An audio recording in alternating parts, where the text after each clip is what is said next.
As runners, we all challenge ourselves in ways we never thought possible, pushing the boundaries of what we're capable of to smash through targets and set ourselves new, bigger and better ones. This awesome hobby that we share gives us one thing in common, and it brings us together as a community.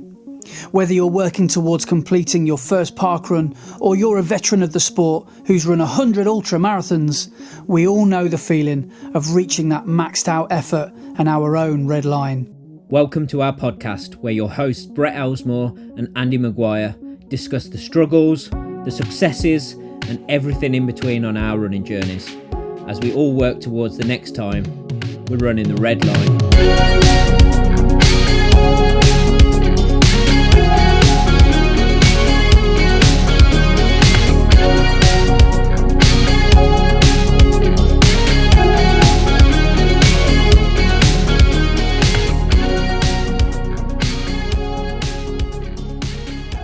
Hello and welcome to episode 101 of Running the Red Line. I am your host Brett, and I am joined as always by my co-host Andy. How are you this week, mate? Where's that from? Where's that bit from? This was my number from this season's cross country. Oh, I wonder what mine is. Yeah, I'll save mine for 216 podcast time. 317. Yeah, nicely done. Mine is still covered in mud from that last race as well. That last race you did was a joke, wasn't it? That was one of the races where I thought, thank God I'm not doing it. Where was I? Was that the Seville one? Was that the one? I think that was the week before I was doing Seville. Well, I'm not in your league anyway, but and didn't you go and do a park run somewhere on that Saturday? Somewhere different. Oh yeah, I went to Nottingham with Beardy Rich. Yeah. Yes. Yeah. But I unofficially, I think we've been promoted. I think. Yes. So does that mean I'll be at Arrow Valley? Arrow Valley will be doing a race probably next year. If we host a race next year, yes, you will be. You'll be racing with us. So has there been some seasons where you haven't hosted a race? Yeah. Oh, so it's not a guarantee then? No, last year we didn't host, but we did this year. So. Okay. I wonder why we never do it. I wonder why Worcester AC never do it. We don't really seem to have a home stadium. We don't really seem to have a. That might be why you don't host, because you haven't got a specific ground. Because Black Pear host, don't they? At Top Barn Farm by the uni. Oh, that'll be like Rangers v Celtic next year. Yeah, the old firm, Black Pear versus Worcester AC. Yeah. Oh, people will be going flying all over the place. I'll be getting me. I'll be tripping all sorts of folks up next year on that finish straight. Yeah, but that should be good fun. Yeah, Top Barn Farm. It's not their most exciting, of course. It's all right, but it's not their most exciting. Right. It's quite flat. I must admit, I only did in the end because one was cancelled and never rescheduled, and the fourth one I couldn't do. So I've only done two, and the two that I've done were very, very different. So I did Cheltenham, Pittville Park, which I gather is quite a legendary cross country course. Not for its I think just because it's people have been literally doing cross country on there for like 50 years, 100 years or something like that. And the Leamington one as well, that was just that was a baptism of fire, because that was really, really tough. That hill was not very pleasant at all. No, it wasn't. And as soon as you got out the stream, it was gradual uphill all the way to the top of the hill. I forgot about the stream in the first one. It wasn't really much of one, was it? No. The Cheltenham one, there was more of a stream in the Cheltenham one. Yeah, the Cheltenham one was like a little mini river. Drop down to the like the riverbed as well at the Cheltenham one, and it's rocky, isn't it? In the bottom of the river. Yeah. Where like the New Bowl Common one just felt like I don't know, like a puddle, a bit of a trench, basically, wasn't it? Yeah. Yeah. It wasn't small enough to jump, but it wasn't big enough to really cause too much problem. So you put 1 foot in it, basically. Yeah. Well, I'm pretty sure that was the one where there was that guy went sort of maybe not viral, that's the wrong word to put it, but I don't know if you saw the footage of that guy Yes. that landed and then just went straight back because his feet went out in front of him. And I later overtook him and he was like holding his arm in a really delicate way. And I didn't clock that it was obviously him that had done it. It looked like he was running cross country with a broken arm. And he was head to toe in, like, he was filthy because he'd properly stacked it. And he was like, I was like, you all right, mate? He's like, oh, I'm all right. I think he was Alzo in that. I think he was Alzo and runner.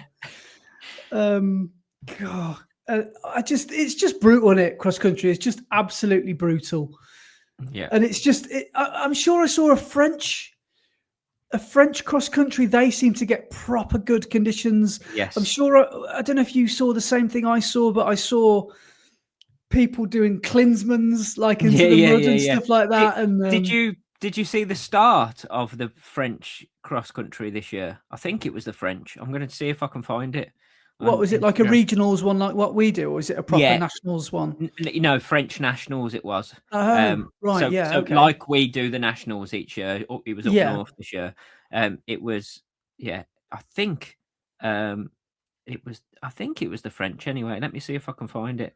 Was there a pile up or something? Oh no, was it the puddle? I can't actually. No, I can't.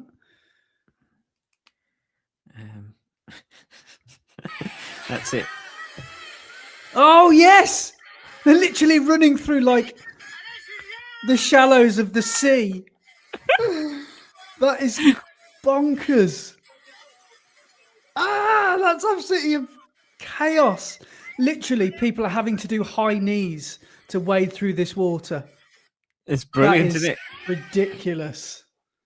I'll tell you what, though, there is nothing like. I saw, was it Kaylee from those two runners? I saw her do a post the other day, and she said cross country is running in its purest form. And I quite liked that because there is something really, really primal about it. It's where trail meets road racing, isn't it? Or it's where, it's competitive racing that is on a surface that is almost like a level playing field for almost everybody because it's as hard for everybody. There's no advantage from super shoes or from the track or, that sort of thing. And it's such an art form. And I'm still wondering, do I actually even like it? I still don't know, but it will take me a few seasons, I think, to really get the hang of it. Yeah. Because it really did take me. I knew it was going to be hard, but it really did take me by surprise. That first lap when KQ said, "Don't go out too fast." And I just didn't listen to him.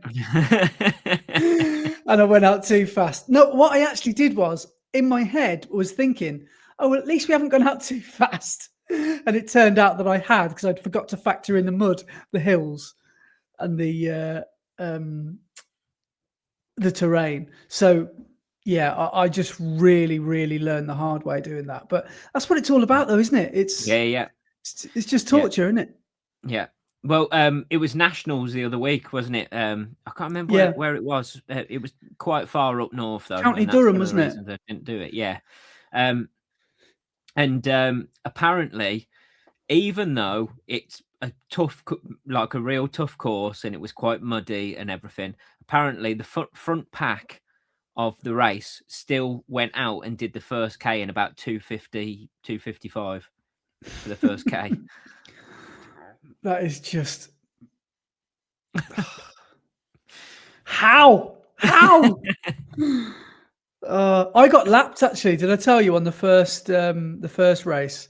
I got lapped, and I think is it Loughborough Western Tempo lads were in the lead. And as I was going on to my third lap, they were coming into the finish. And the speed they were going, it's like they were gliding. It's like they were running on the track or on the road. It was like the mud just didn't faze them at all. It's like they didn't even know it was there. Yeah. And it's Yeah. Another thing I liked about it as well was, and I guess this extends to running in general, but I didn't expect to see it in cross country, was how well, and I don't want this to sound bad, but how well the older boys and girls, how good they are at it. Mm-hmm. Like they were so much better at it than me. And maybe I had a bit of arrogance coming into it, thinking, oh, I can beat them, I can beat them. And people would just overtake me and they'd be in their 50s and beyond. And I wonder if they are cross-country savvy and they know what it takes. And they've been doing it for years, maybe. I don't know. But yeah, it's going to take me a few seasons to really get the hang of it, I think. And next year's going to be chaos, isn't it? Because I'm in Division 1 now. Uh-huh. So yeah, that's going to be interesting. You'll find it fun, but at the same time, it's demoralising seeing how fast the fast boys are at the top. Come at the last one at Redditch, running up through where the start and finish was, and seeing all of the leaders up in the top field already done that other field when you're still coming through to finish your first lap was that's not filling me with confidence if you're thinking that. So but yeah, it's going to be good fun, isn't it? It's a 40 minutes or so of suffering on a Saturday afternoon. And it's like it's just pure, isn't it? It's there's something about it which is just a load of men and women in a field in minimal clothing running through mud. Yeah. But as fast as they can. Yeah, which is incredible. But the weather is slightly getting better now, and cross-country season is more or less, is over. Yeah. And we are now moving back onto the roads. And do you know what's coming up at the end of March? I think I'm in for it, mate. Are you in for it? Well, I've put my name in. It all depends on whether my my legs want to play ball, and I'm actually capable of going and smashing out a hard just over 5K. Yeah. But yeah. Well, go on. You introduce it because you know what it is. So it is the road relays are coming up, and normally at this time of the year, the spring road relays are normally the 12. Well, they are the 12 leg relays, but normally 6 of the legs are long legs and 6 of the legs are short legs. But at oh come on, where is it? It's at Sutton Park, isn't it? Sutton Park, thank you. It's at Sutton Park in Sutton Coldfield, and they're apparently, because of some access arrangements or something like that, they're having to close gates or leave certain gates open and stuff. So the course for the long leg can't take its usual route because there's gates that have got to be closed and all that sort of stuff. So it's now 12 short legs. Which are about less than 5K or? No, they're just over 5K. It's about 3.5 mile for the leg. Okay, right. Is the hill still there? Yeah. That everyone talks about. It's the same leg for everybody. Because when it comes to 6 stage in the like summer, autumn road relays, it's 6 legs and they're all short legs. But normally the spring one is 12 legs, but there's 6 long and 6 short. But because of the stuff that's going on, they're all short legs. So it's going to be 12 short legs. And is it? Have I asked you this before? Is it a baton transfer, or is it? Do you go into your private little finish line and you start in your own little pen? So where the start and finish line is, basically there's a starting pen, and when so basically on your number you'll have A, B, C, D for the 12 different legs. Yeah. And when the runner who is the leg before you is set off, then go and make your way to the pen and wait in the starting pen. Yeah. Then when the judges, like the officials, can see your runner coming up the hill to finish, you are allowed out onto the start line. And as soon as they cross the finish line, they'll say go to you and you start. There must be hundreds of officials then, because there must be hundreds of clubs. That must be a nightmare job to do, because if there's loads of people starting at the same time. Yes, but if you think about it, for the first few teams on the first couple of legs, there's lots of people all come into the finish at the same time. In a pack, yeah. But then it starts to spread out. So, like when I've done it before, and I've done a middle or later leg, you're standing on the start line with maybe one other person because of how spread out it is. Right. Okay.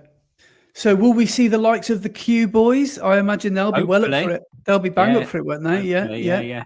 So yeah, the ones at the end of March, I think it's the 26th of March, is it? Is the Midlands. Yeah. And then in April, it will be the national. So I think it's top 20 teams from North. Qualify. Yeah, so top 20 teams from the North, top 20 teams from Midlands, and top 20 teams from the South will then all come to Sutton Park for the Nationals. So would it be Saturday the 28th of March then? Yeah, there we go, 28th. Yeah, right.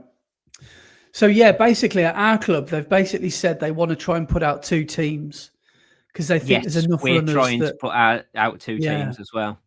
And so I don't think I'll get anywhere near the A team, but I'll be very happy to be in the B to be in the B team. But yeah, I've got no idea about the course. I've got no idea about. It's probably best I don't really know. But yeah, I'm looking forward to it. I think it's going to be good. I quite like the idea of a team relay, and I quite like the camaraderie of all your club. You know, just hanging out before a race and stuff. So yeah, I think it might be good fun.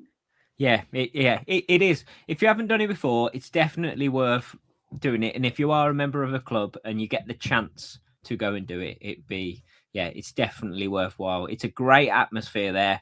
All the teams are there in their club colours, all supporting each other. A lot of the teams have face paint on as well. Do they? Yeah, and Baker loves the face paint, doesn't he? Yeah.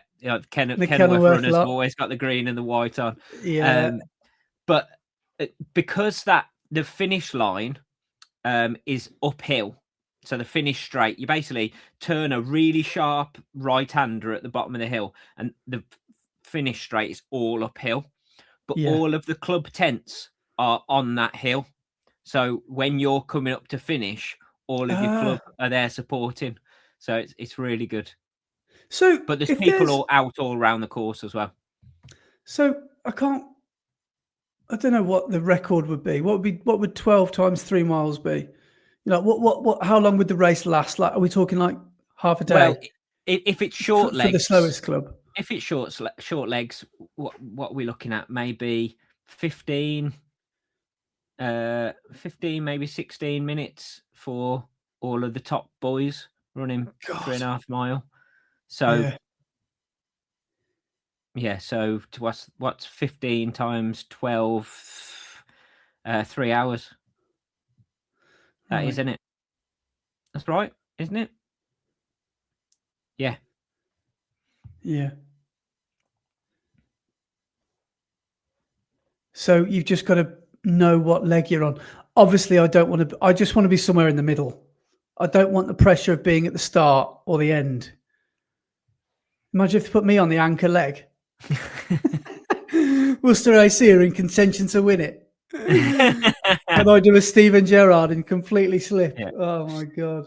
But what is great about it is because it's such a big event, and one of like the big club events in the calendar, all of the big boys from all of the clubs come out. So like in the past you've had for Leeds, Phil Sessman and Emil Caress coming Phil and running. Seisman.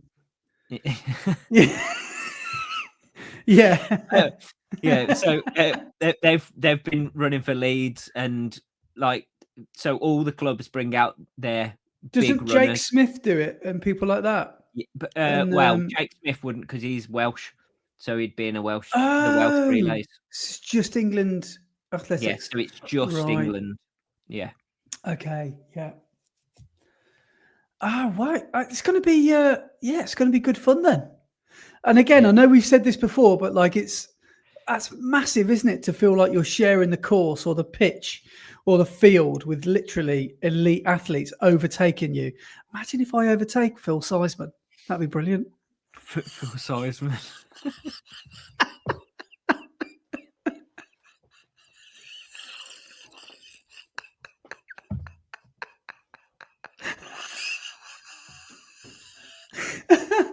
Oh, I'm going to call him that as well if I see him.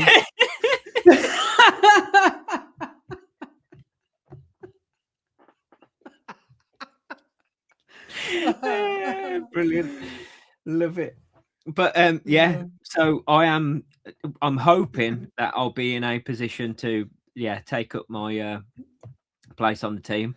What team I'm in, I don't know. I've just said to Luke, who's organising it, he's club captain for the road relays, and he's asked everybody who's interested to fill out a online form to say yes, I'm available.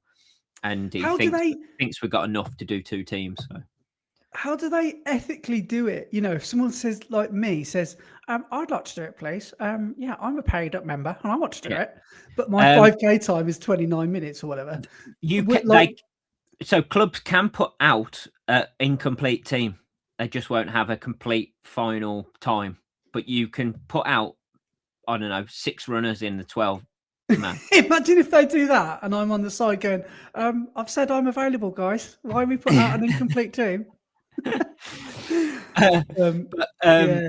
Yeah, so they can put out as many as they like. But normally they have an A team and a B team. Yeah. Or when it gets to the 6th stage, you could have an A, a B, a C, and a D team. It all depends on how many runners you've got. But on the 12 leg, probably an A and a B team. And the way Luke's done it is on the online form he's got us to fill out is what our 5K PB is, and then what we've run for a 5K recently. So what's our best effort recently? What form you're in? Yeah.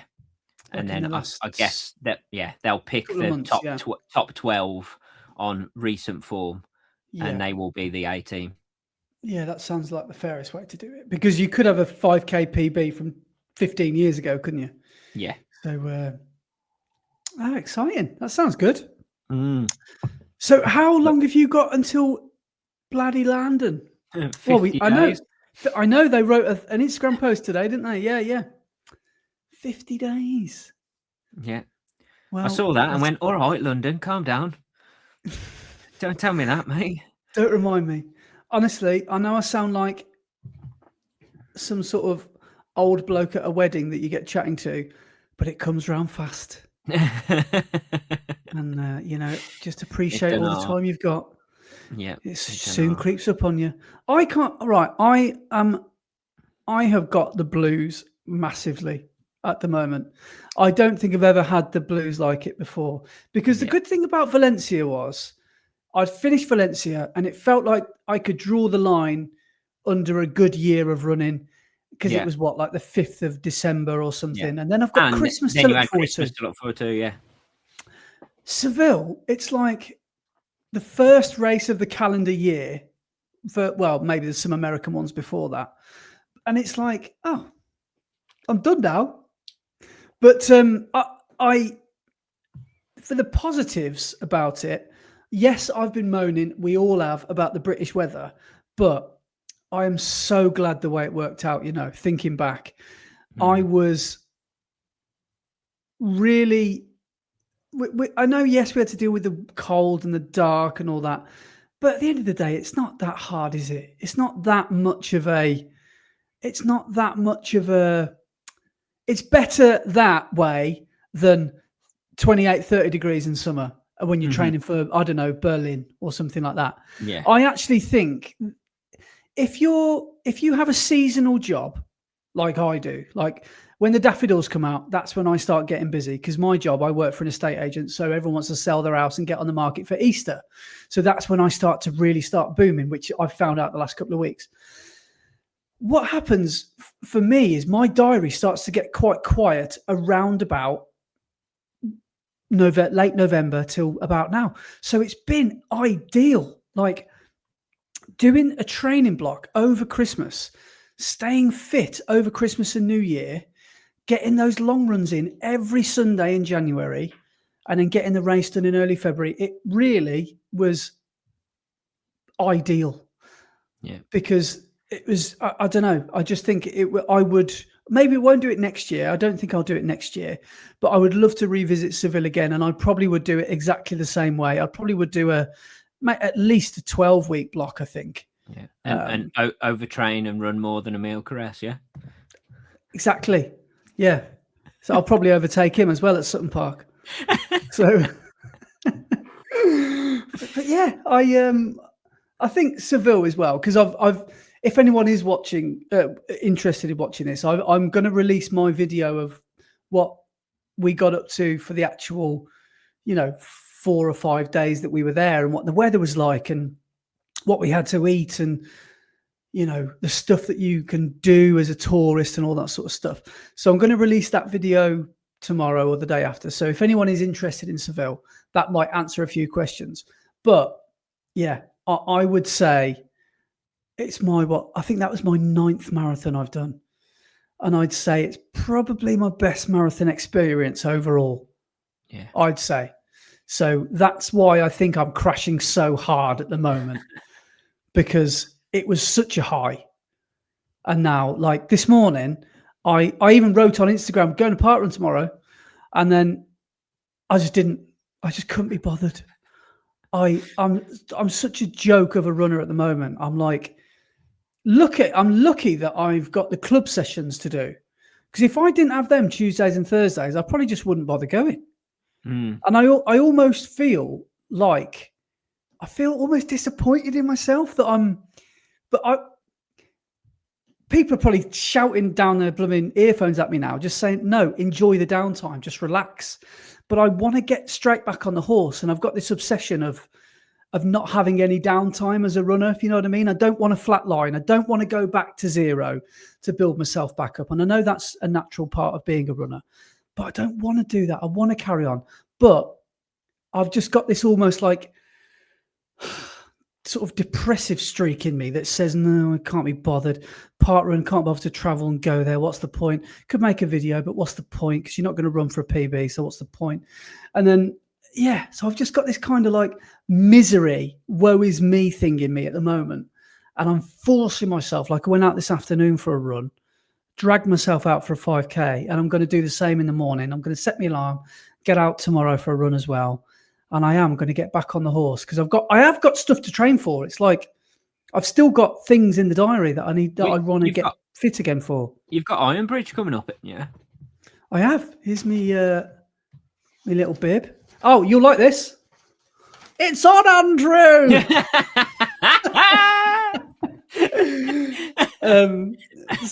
Yeah, I've got that in a couple of weeks.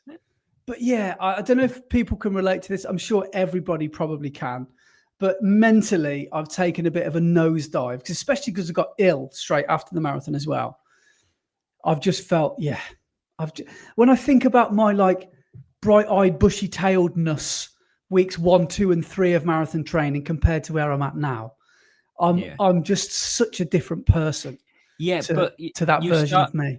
You started marathon training off the back of already solid training, whereas now you've had loads of downtime from being ill and then trying to recover from that. So you are starting from a different place rather than where you were at the start of the block. Yeah. Well, this might be a good little place to talk about King Sam King's voice note that he voice noted us last week about when you don't run, do you not like the person that you become? So what have you had any time to reflect on that or think about that, or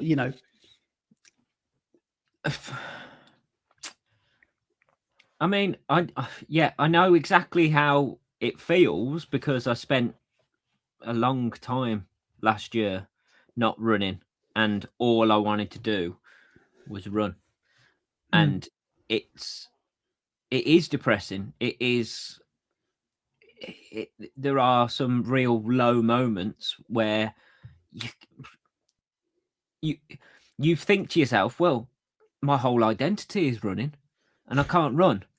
Who am I? Who am I now? Who even is this? Yeah, that's the worry, isn't it? Yeah. And yeah, you just have to try and stay positive and know that you're going to come out the other side. But in the moment, it's difficult. I think the worry is that because it's such an intense hobby, and because it's such an intense hobby, like with you, we've really only known each other, properly 3-4 years now. I feel like you and I feel like I'm closer to you and I know you better than friends I've had my whole life because of the running, because it's so intense, because I know how far down the well you have to go. And I know to reach your goals and to train and to do this, that, and to travel to do these events. But because we all know what the game is, we all know what it takes. Yeah. No matter what your ability, and you have so much more in common with runners just for being a runner, don't you? And then that adds to the level of intensity of the hobby. And I imagine that, you all of a sudden you get to this point, you think, you've got all these people propping you up that whether it's Strava or Instagram or Parkrun or however you've met them, that you're always talking to about your long runs because they care.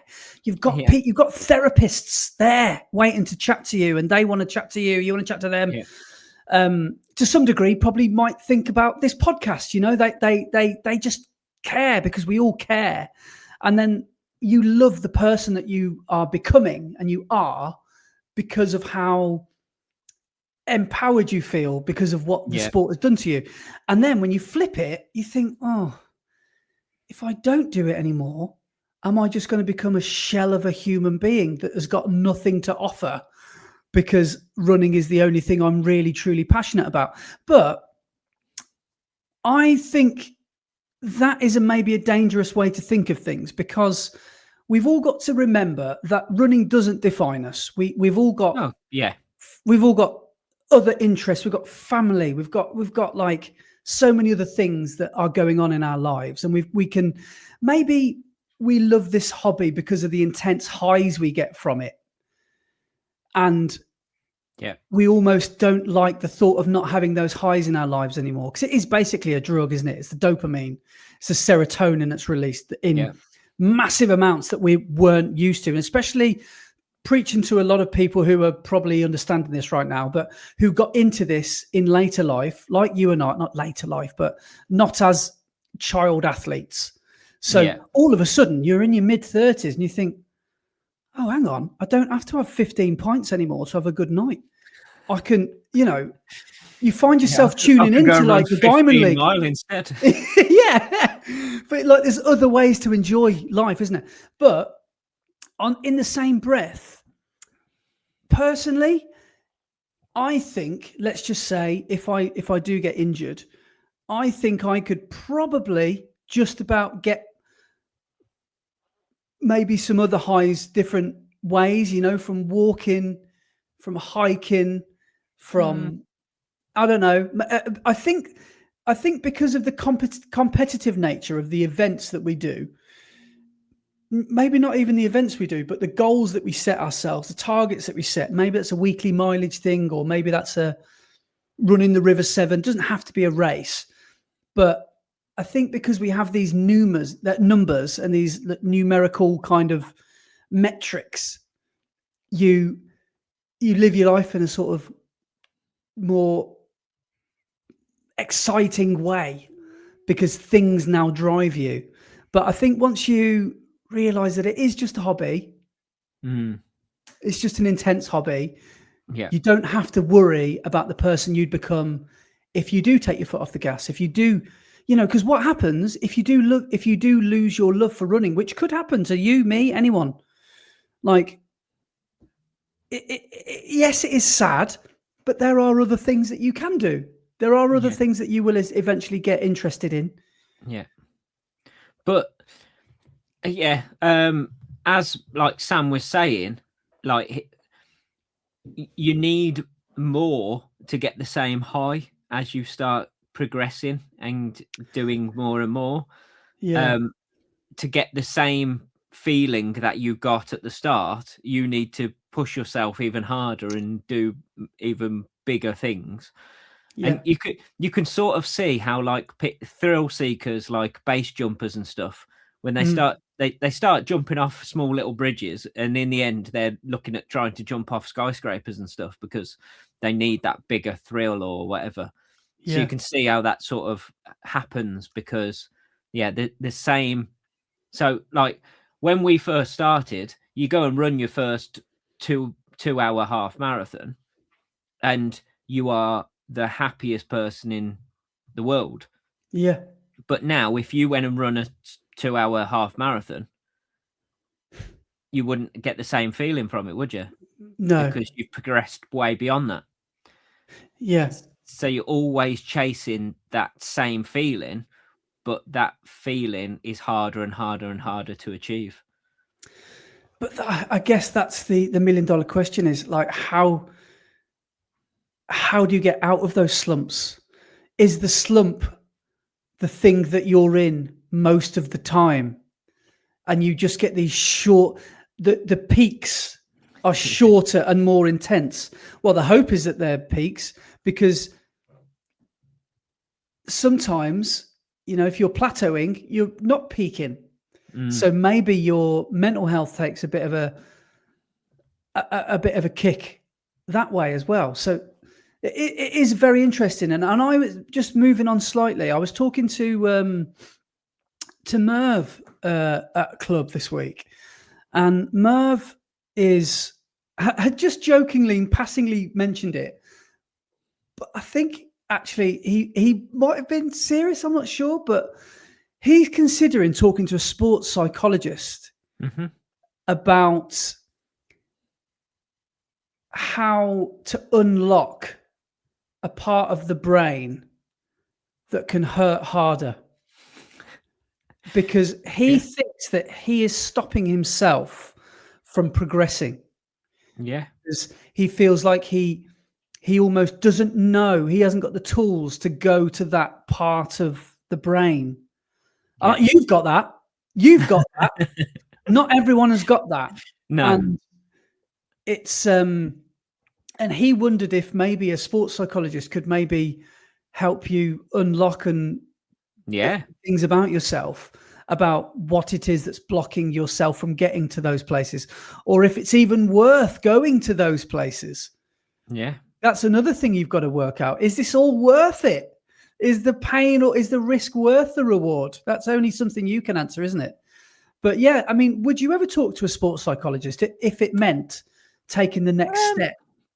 Possibly, yeah. But I mean, there are lots and lots of people who talk to sports psychologists, and it's not just for reaching the next level. It's for understanding where their head is at with their not just racing, but just running and running lifestyle in general, because there are people who need that conversation with people to understand what they're actually thinking and what they're going through. Because like if you are in a slump where you're not progressing, then you need someone to show you where to find the positivity to get you out of that slump. Or as you say, it could be to find that next level and to help you understand how to make yourself hurt. Or it could be to stop you from overtraining because you've got in your head that you need to do more and more and more. which is actually not beneficial for you and actually hindering your performance. So there's lots of reasons for it, but also like racing, like tactics and things like that as well. And lots of professional athletes talk to sports psychologists to get them in the zone and to talk about how they should be feeling during a race and all the different sections of the race to get into that right place to race it properly. So they are beneficial for sure. It's funny, isn't it? Because we're all amateurs. Most of us are, 99.9% of us. Yet we approach it like elites. We approach this hobby like we are athletes. And there is every reason that we should be doing that, because there's no reason not to think that you are not worthy of, that level of reaching whatever it is you want to reach. But it is just such an interesting thought that in no other thing that I've ever really done in my life, being that a hobby or a job or whatever, have I ever approached it with such analysis, if you know what I mean. Do you think though all of the other hobbies you've had, like jobs probably a bit different, but all of the other hobbies, have you ever done one where it relies on you solely, or are they all team based? So I'll give you a couple of examples, right? So I don't know what the name of this kind of personality trait is. Maybe you could just call it a quitter. I don't know. But I have had many phases.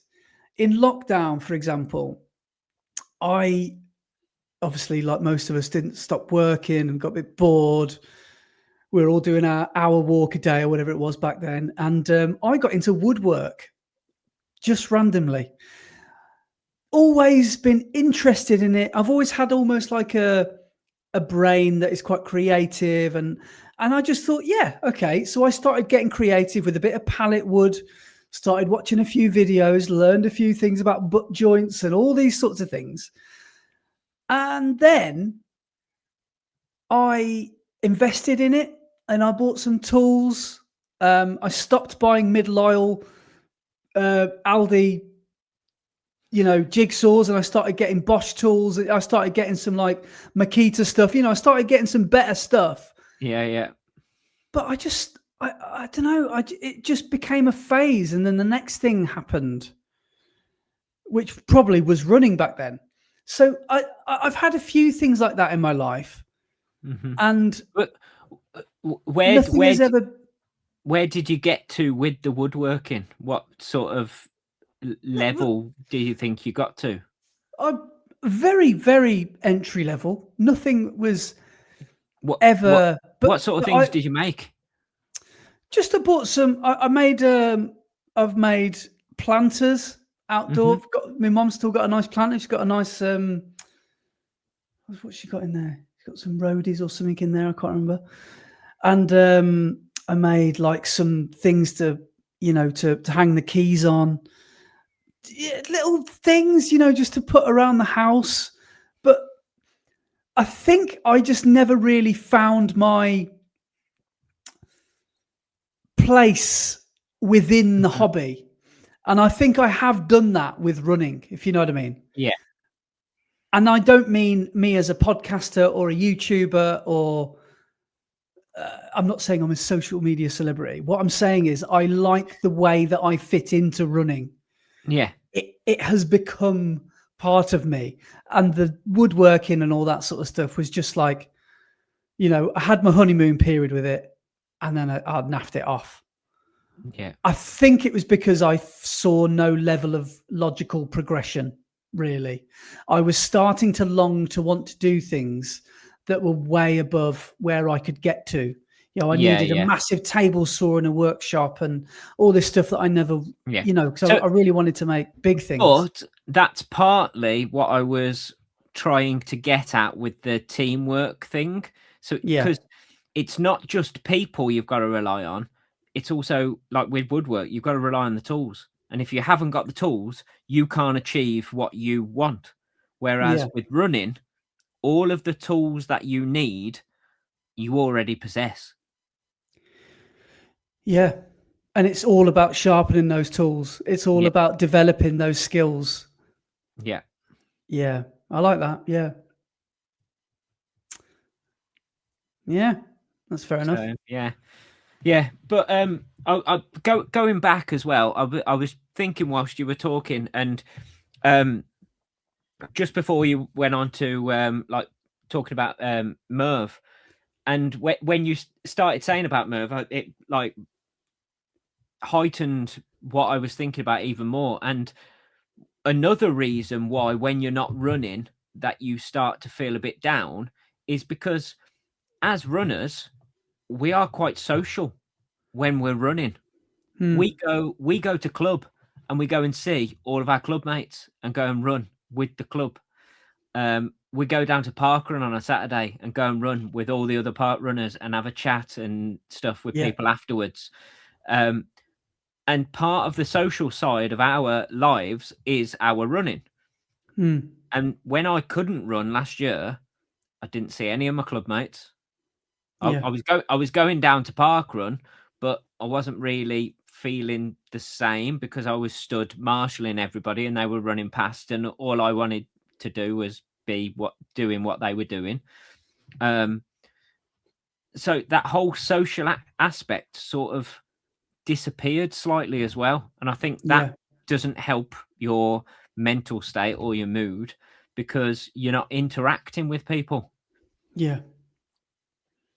Well, another thing that I found I mean, this is going along more of the running chat, was Merv was saying that because he's now started, Merv's had some strange kind of hiccups with running. He's done really well, and then he's had 6 to 12 months at a time of unexplained fatigue, and at some point he thought he had red S and all sorts of iron deficiencies, and he's tried everything under the sun.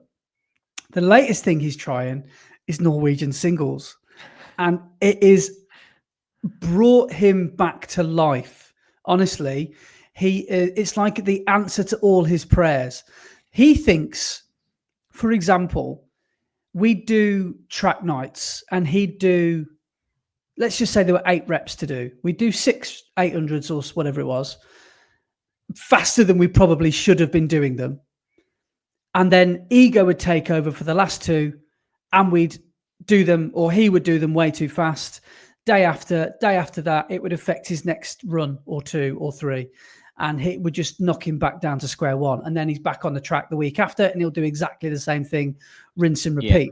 And it was like the diminishing returns kind of thing. And now he said he's the sort of person that needs to almost be held back by the rules, if you know what I mean.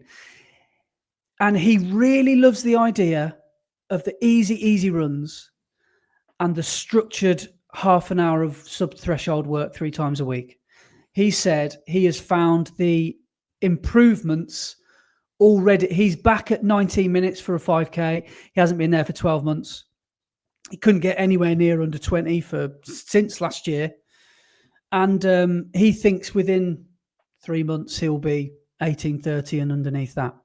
So he thinks that the Norwegian approach, by changing that approach, has massively helped him. And that's how we got chatting about the psychological aspect, is because when he's training, he doesn't feel like he's being challenged. He's not ever running hard. And he worries. I think he's an overthinker, like a lot of us are.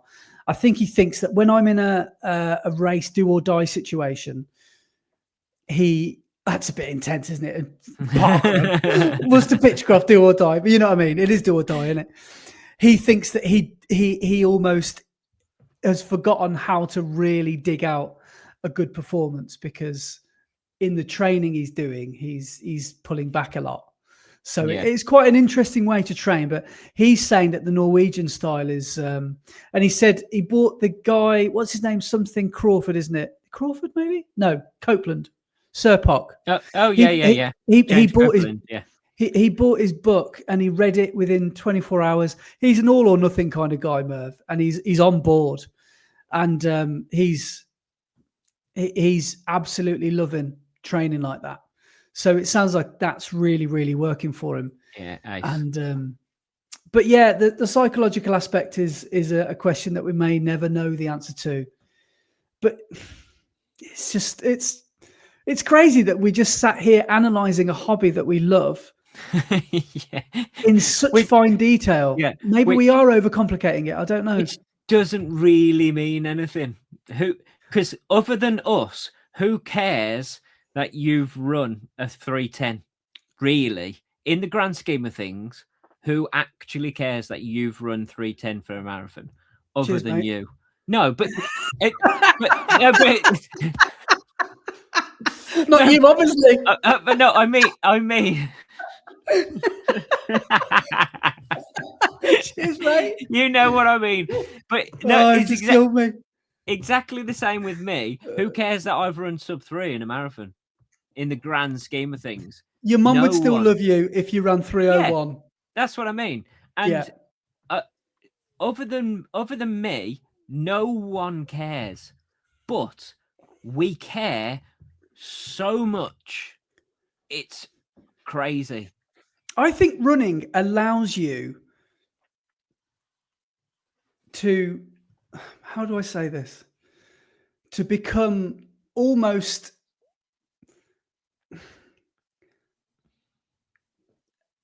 not OCD, but like it allows you to become a super nerd. It allows you to become one. I already was. But like it's like it's such an introspective kind of hobby once you really get into it, isn't it?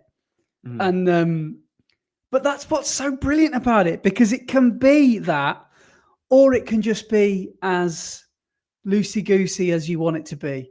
You just go and enjoy a park run. You just do a marathon as best you can. You just do whatever race it is you want to do. You might not even like doing events. You might just like training, and that's just and that's fine. And that's the beauty of running. Is all it needs to be is what you want it to be. Yeah. And that's the answer here, isn't it? You've just got to find how running works for you. Yeah. Because if you are competitive, there will come a time where you stop beating yourself. Yeah. And you've got to be okay with that. Yeah. And it then comes down to the classic, sometimes cliche thing, but so true, and definitely you need to do it, is to find your why. Yeah. No, it's so true. Why are you doing this activity? Why are you running? And if your only reason is to get a PB, then probably not the right thing for you. Because there will be a point where you don't get that PB. So what do? Just quit? Or no? Why are you actually running? And I think it's because my mean to you? I think it's because my sander stopped working. And I couldn't be bothered to go down Screwfix to get another one, so I just thought, I'll start running instead. Bobs, but leave it, please, mate. Sorry, I've just got my cat trying to get inside a box. Did we? Sorry, Bobs. Sorry to interrupt your box getting into.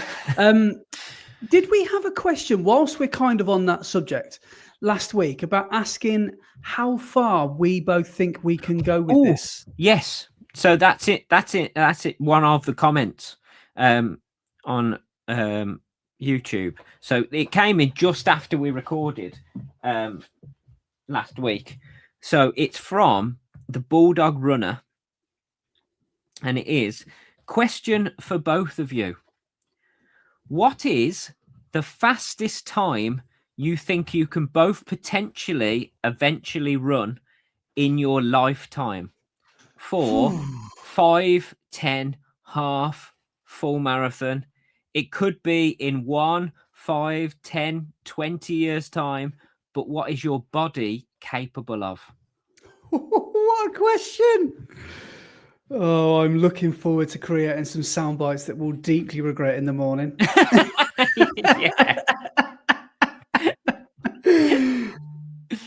Oh, where to start? I might have to cop out and say I might need to look at the Jack Daniels thing off one of my times, because I don't know what the equivalent times will be. But for the marathon, I really like the idea of beating my first ever marathon by an hour and a half, which would be 2:52. So at the moment, that's 18 minutes quicker than I'm currently at. So I quite like the idea of that. Do you think that's the limit of you, though? Well, I look at some people. There's someone, I'm going to look him up now. There's someone on Instagram called, maybe we should get him on the podcast. There's someone on Instagram who I've heard about. I actually think I stood next to him at the Cardiff Half Marathon now, thinking about it. I think he's called Globe Runner Griff. Yeah. Do you know the guy I'm on about? Yeah. He's a fast guy, isn't he? Now, if I'm not mistaken, he's not always been here we go. 5K 14:52, 10:32 flat, half marathon 1:08, marathon 2:29. He's not always been that fast. No. Now, I don't want to get this wrong, but I think he was close to about, I can't find it. Basically, he was a really overweight guy at one point, not too long ago, I want to say, within like 5 years ago. And, you know, we're talking like, I don't know, 5-hour marathon or something like that. And within a really short space of time, he's got his time down to 2:29 for the marathon. That's madness, isn't it? So that just makes me think, well, how far could I go? Yeah. Because I did my first marathon in 4:22. Maybe I could beat 2:52. I don't know. Yeah. But look at Hugo Fry. He started running in lockdown. Yep. And ran his first half marathon, and I can't remember what time he did for his first half marathon, but now he's down to a 2:17. Yeah. Is it 2:17? Yeah, 2:17. Yeah. So that's since lockdown, so that's 6 years. Well, I was doing my cool down a few months ago with Adam Hill, who we had on the podcast 5-10 episodes ago. Ada's done 15-minute 5K. He's got very similar times to this guy I've just mentioned. And he said to me, in lockdown, he said, you are now where I was at in lockdown, because I just done that 1:30 half. And I think Adam rocked up to a half marathon on his first ever race, and he basically winged a 1:30 half, didn't he, or a sub 1:30. Yeah. And in 5 years, he's got it down to, what would his half be? Under 1:10? I can't remember what half marathon is. But it's fast. It's fast, and his marathon time is 2:28.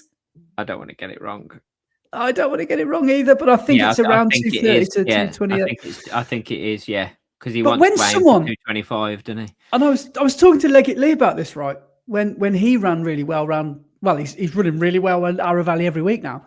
But he said, we were talking about Ad, and like when someone like Adam tells you you're doing something right, it gives you this confidence, and you think, you know, maybe I can maybe I can qualify for LA 2028. Yeah.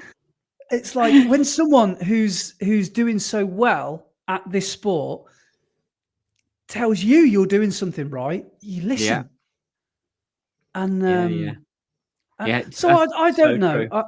I would love to go. Obviously, sub 250 would be amazing. Yeah.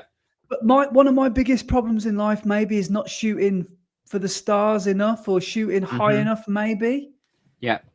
So yeah, who knows? Maybe even quicker. But I think that's me to a T. I like sensible targets.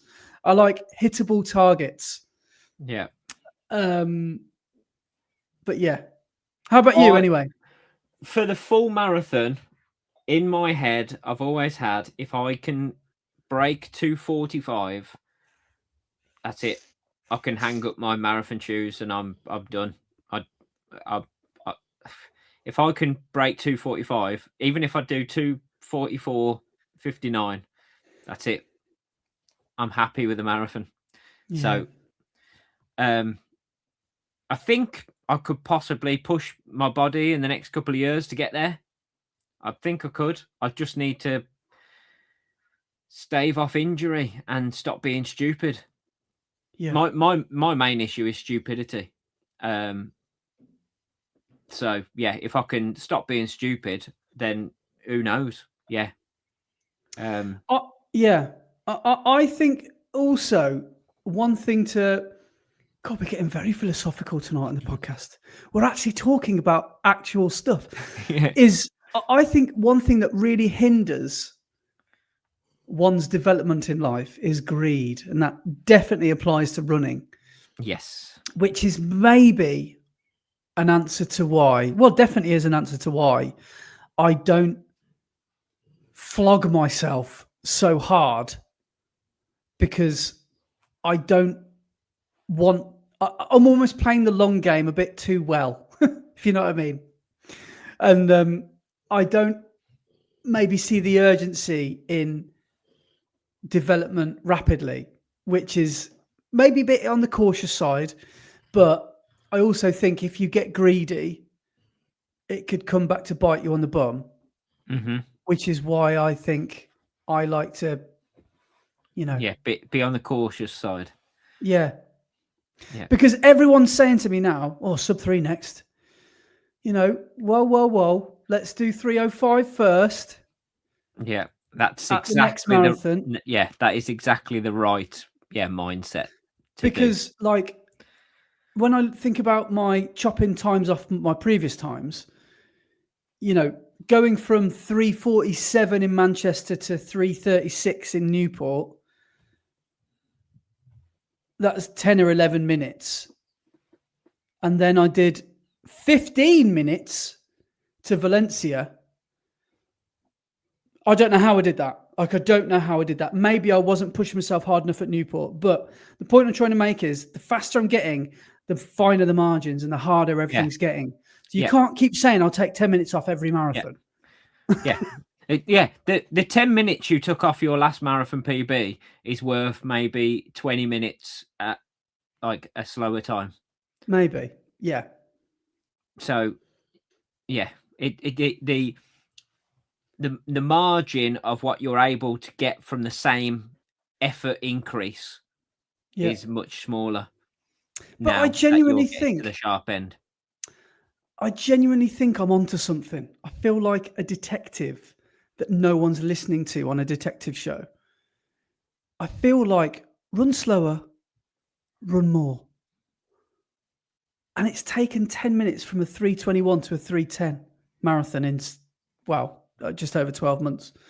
And it's working for me. Like a lot of people think I should, and sometimes I think the same. Should I be running my easy runs faster?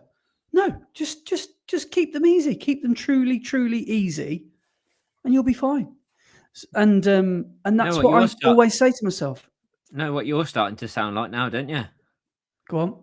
A Norwegian single. There are Norwegian singles in your area. But I genuinely think running more.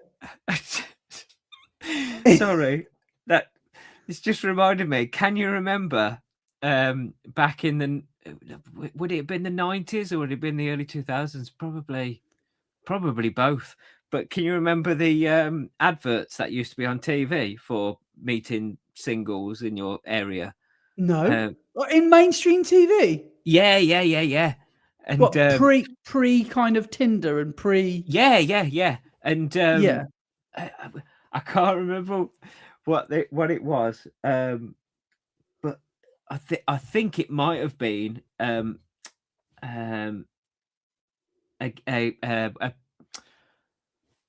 what was it? It was a hotline that you rang to meet people, but I think it was a gay one. So all of the men on the advert were like YMCA, pumping iron and stuff like that.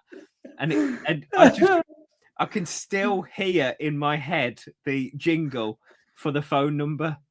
Go on. And it was 0891 50 50. I remember that. 0891. Oh my God, yes. Now, what were we watching to merit that? That must be late night Channel 4 stuff. Would have been like Eurotrash and stuff like that, wouldn't it? Yeah. Oh, 0891 50.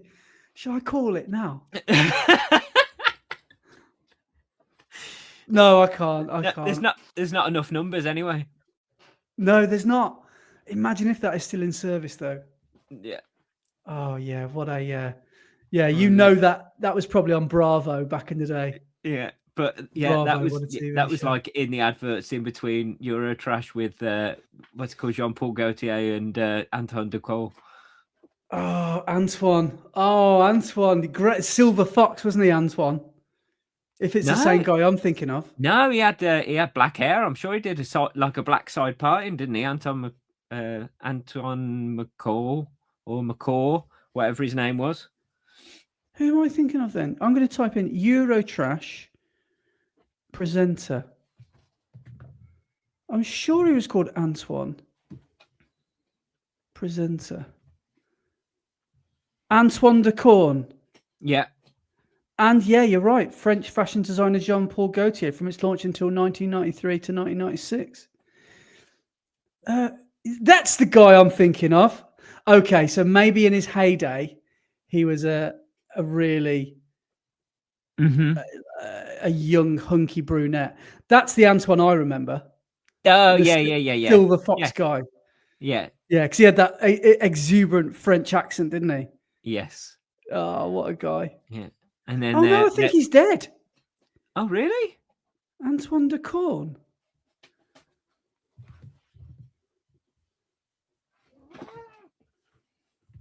No, he's not. He's alive. I was going to say, but they also had on there. Panic over. He's alive. Remember Lola Ferrari? That was on there as well. We see the one with the massive boobs. Yeah.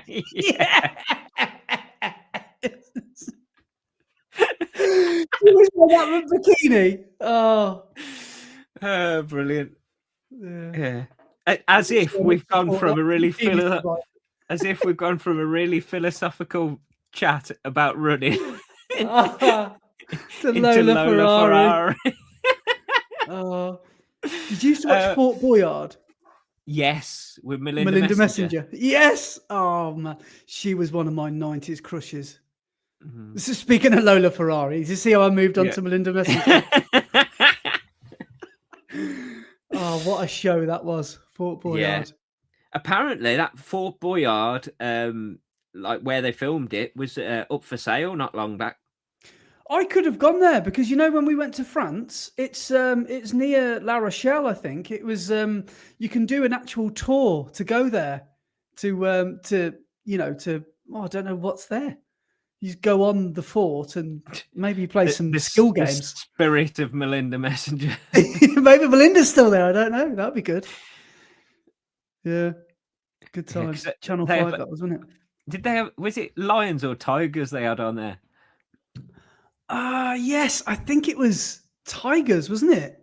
Yeah, in cages, and they used to like open the cage, didn't they? The cage used to rise, and the tigers would then be free within Fort Boyard. Yeah, well, that's good TV. That was.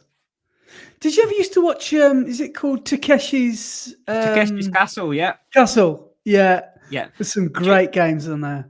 do you know who Takeshi is? Like the main guy, No. Takeshi from Takeshi's Castle. So Takeshi is a Japanese actor called Takeshi, and he was like a major film star in Japan. And he used to do like action films, and he was like a martial artist. Oh, And then he came up with the idea of Takeshi's Castle, which is like wow. the complete opposite. But apparently, they used to film that in where did they film it? It's like I think they filmed it in like South America or somewhere like that, because they couldn't Right. film it in Japan because of all of the health and safety and everything. Oh, So so to go they somewhere with really they lax. filmed it somewhere with lax, health and safety, so they could just get away with all of it. Because some of the falls they do and stuff are terrible on some of the obstacles and things. Why am I thinking of Brian Blessed? I've just typed Gordon's alive. Yeah. I think. No, I'm thinking of this Unbeatable Banzuki. Yes. Banzuki Brian. Yeah. So I think he was the narrator. And yes, so there was Unbeatable Banzuki, and then also in the UK we had Banzai. Oh, Banzai! I used to love Banzai. That was Mr. Shaky Hands Man. Yeah. That was around the time of Bo Selection and stuff, wasn't it? It was like late 90s and stuff. I remember once there was one of the challenges was who could hold their breath underwater longer, Pat Sharp or a genuine German.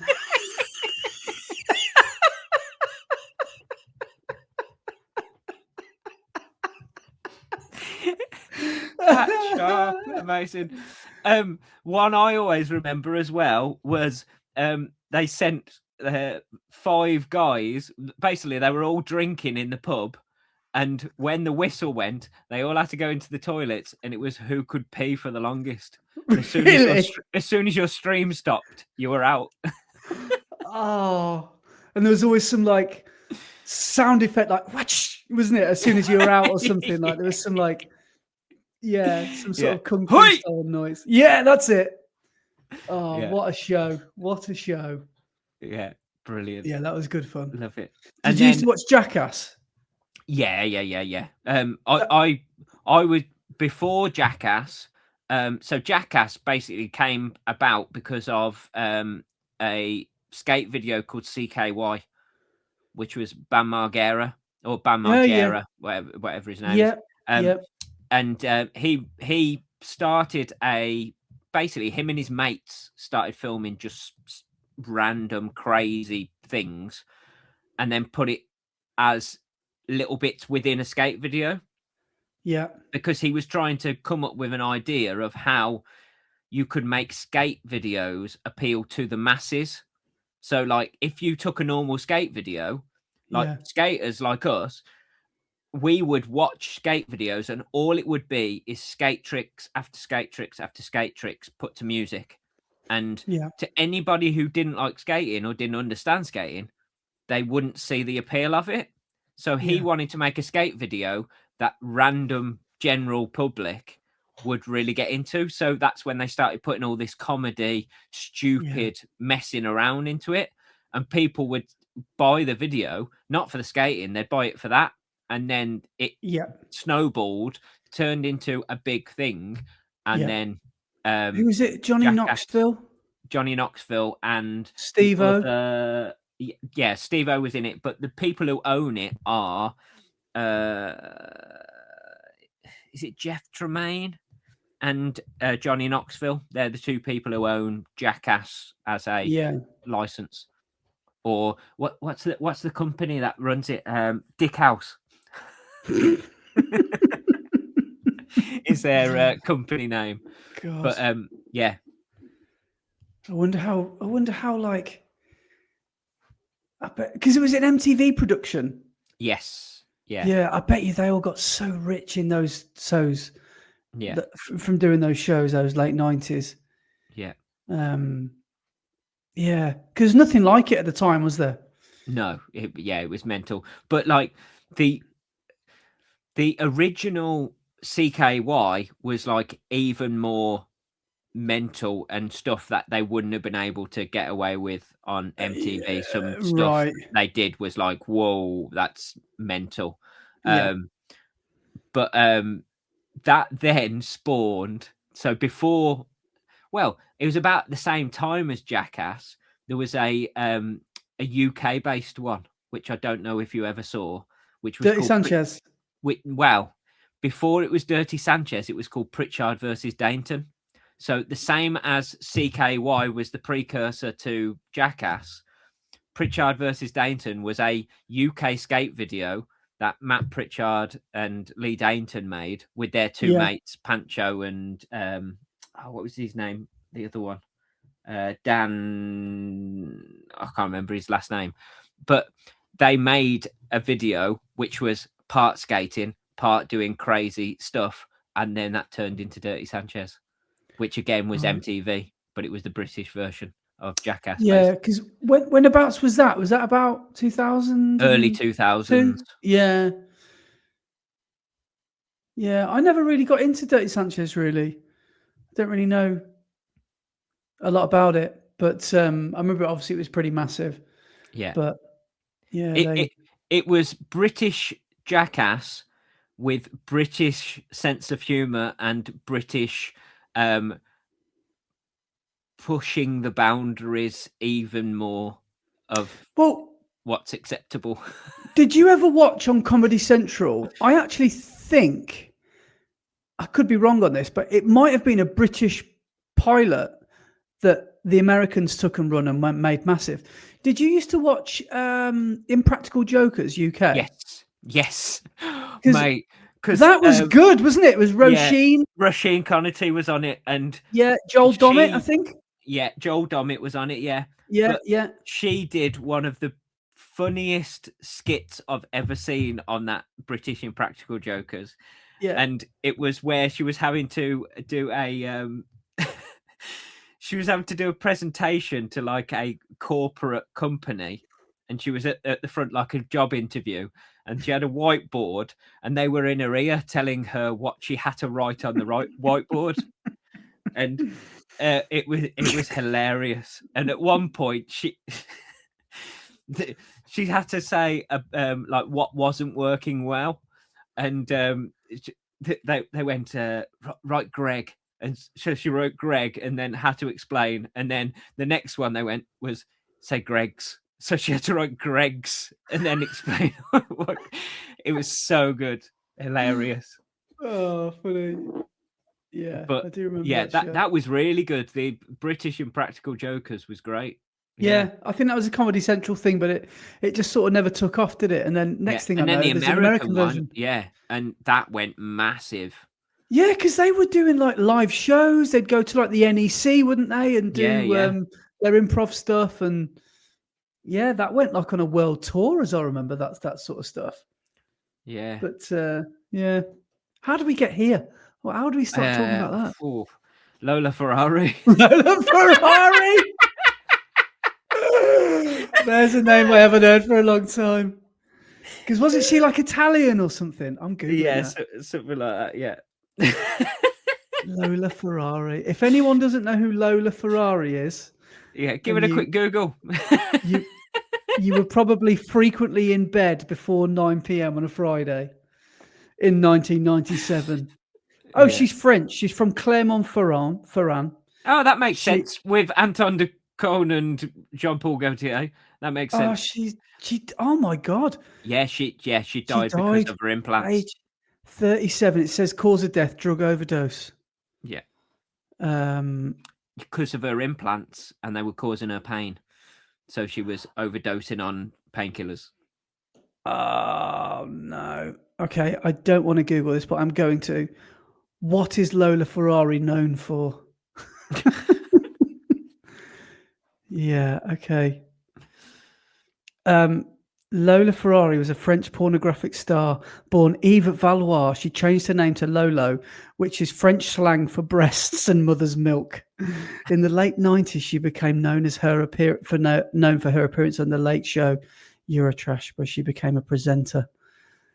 Oh my God, I'm just going to show any lucky people that are watching this on YouTube a picture of peak Lola. There we go. Yeah, so yeah, there you go. I think that's what we used to. Yeah, she was trying. Wasn't she trying to get the Guinness World Record of the biggest breasts in the world? Yeah, you know when you were having implants. Yeah, you know when you thought you were really funny at like a third, I don't know, 11th birthday party, and you'd stuff like 2 balloons up your jumper. That's half of the size of what she got to. She was, was yeah. Anyway, let's move on. We do need to move on. Well, no, we need to go back because you've said you want to try and go 250, sub 250 for the marathon, maybe eventually. What about the half and 10 and 5K? Well, how about this? Imagine if what's the championship qualifier for marathon at the championship? 238. 238. It's only going to get fast. It's going to be 2:35 by the time I'm anywhere near that, isn't it? All right, I'll say it now on the podcast. I want to run a London Championship time one day. Ooh, that would be good, wouldn't it? That would be good, wouldn't it? That would be good. Could you imagine that? So no more Mr. Unambitious Andy. Half marathon. I would love to get into the 1 teens like you are. That would be an amazing. But I mean, if I'm running 2:38 for the marathon, I should be close to 1:12, shouldn't I? But no, I would love realistically to get into the 1 teens. That would be amazing. And yeah, I think that would be good. What about you? How much further do you think you've got to go? What, 1 day, 1:15, something? 1 day, maybe. Nice. But I'm getting older and older, and so yeah, I don't know. That's what I'd love, but whether that ever happens, I don't know. Well, do you know anyone in their 50s running those times? Oh, there's loads of people in their 50s running that time. Oh, why can't you? Because, well, like in 5 years, I suppose so. 6 years. Yeah. Are you 44 now? No, I've moved 45. Up a group and I'm 45 now. Oh yeah. Well, yeah. Who says you have to peak at? No, that's true. 50, could be 55, could be 60. Do you reckon anyone in their 60s is running like those sorts of crazy times? There's got to be someone who's round the world running probably 2:30 marathon age 60, isn't there? Or something like that. Probably. What about the 10K then?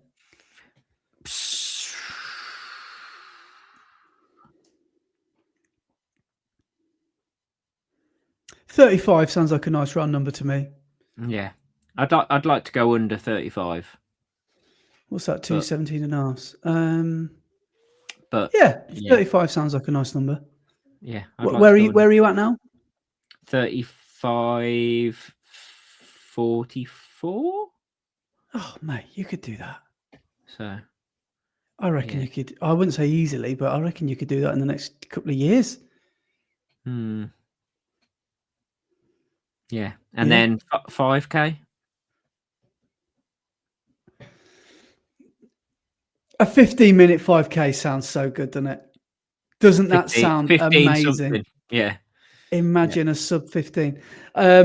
Realistically, sub 15. Well, yeah. Imagine a sub 15. Yeah, no. But realistically, I just want to be Leggett Lee. I just want to be sub 17. Yeah. I'd love to get down into the low 16s, so under 16:30, but I don't think I'll ever get that low. So under 17, I'd be very, very happy. Should we've got to give Leggett Lee a shout out. Oh, yes, we have. Yes. That man he is like a character in a film that's going through a montage. Yeah, he's like Rocky.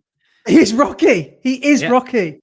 Lee Balboa. And he's going to run through the finish line at London and carry on to Trafalgar Square and run up the steps. And then just stand at the top, just doing that. Yeah, what a man. So I think today, because we're recording on Saturday today, I think he did 16. He said he got Parkrun taxed, didn't he? Yeah. By a second. 52. He ran today. But I think last week he ran a PB, another PB. 16:45 he ran last week. That's sickening.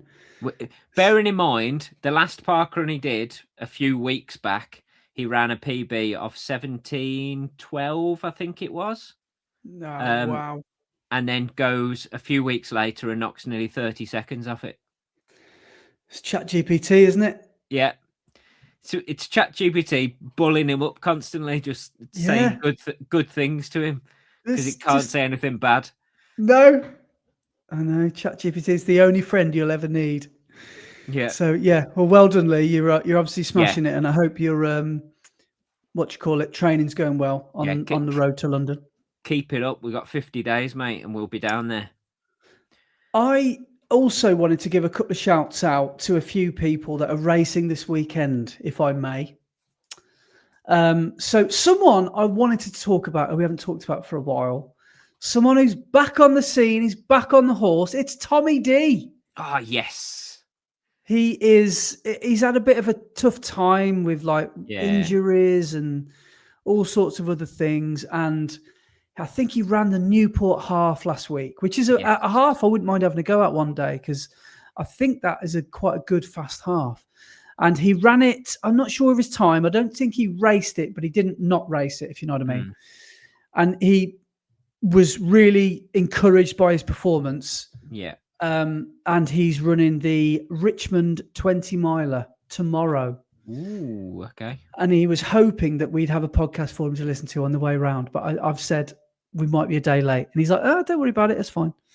But I secretly think he's disappointed that he won't have the podcast in his ears for the Richmond 20 miler. I'll do my best, Tommy. I'll do my best. I'll edit it as soon as we're off recording, and I'll see whether I can get it uploaded over the night. If this podcast comes out before Sunday night, then Tommy D, this is for you. Yes. So good luck to you, Tommy, who's running Richmond tomorrow.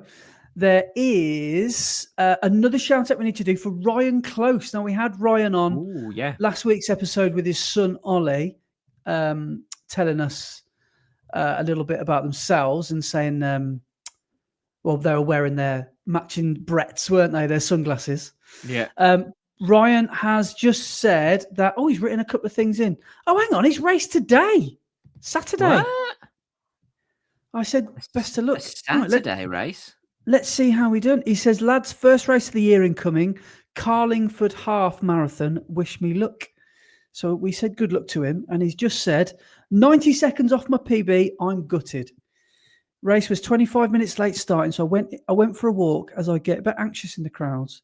And then boom, race started. I was at the back, took some time filtering through the people and the dumbasses that start at the start line. They decide, how does my Garmin work? As I blocked the start gate. A few swear words were used as I moved up the pack to catch the lads. When I caught up, felt good. I knew I'd plenty in the tank, and I ran on. Belfast is going to be my PB if today is anything to go by. So, nice one. Yeah, nice one, Ryan. Well done, mate. That's good prep for Belfast. So fair play for that.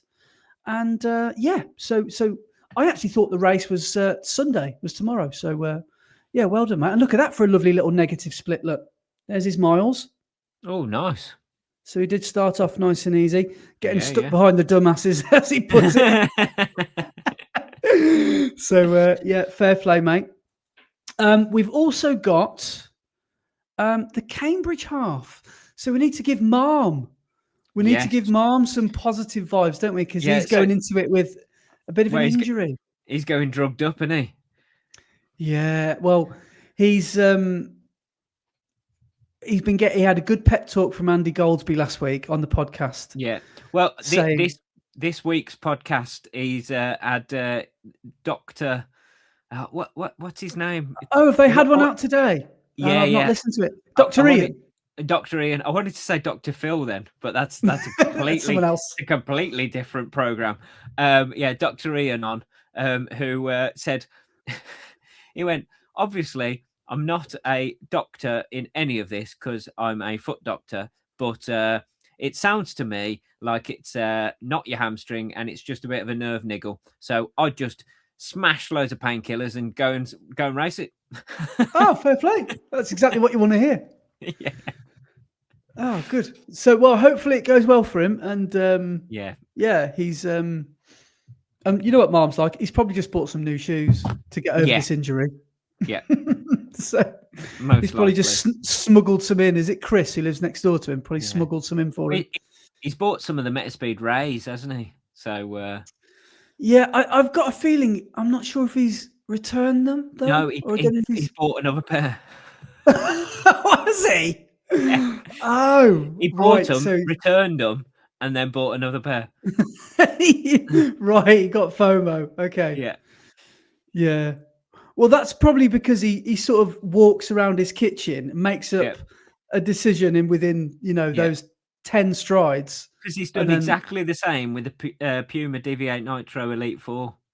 Yeah. He bought a pair on release day, got them, tried them on, did a few jumps on the spot in his house, went, nah, they're not for me, sent them back, and then has bought another pair in a different colourway. Oh, fair play. Fair play. So, yeah, Cambridge Half, is that on your radar? Have you heard much about it? It's a popular one. Yeah, I've not really looked into Cambridge Half. Obviously, Oxford is the big one around that sort of area, which everybody wants to do. But it does sound good. But I didn't like the fact that one of the reasons Mom wanted to go and do it is because of how much it cost him. And he was like, I don't want to waste that entry because it cost me 70 quid to get in. 70? Yeah. Oh, that changes things.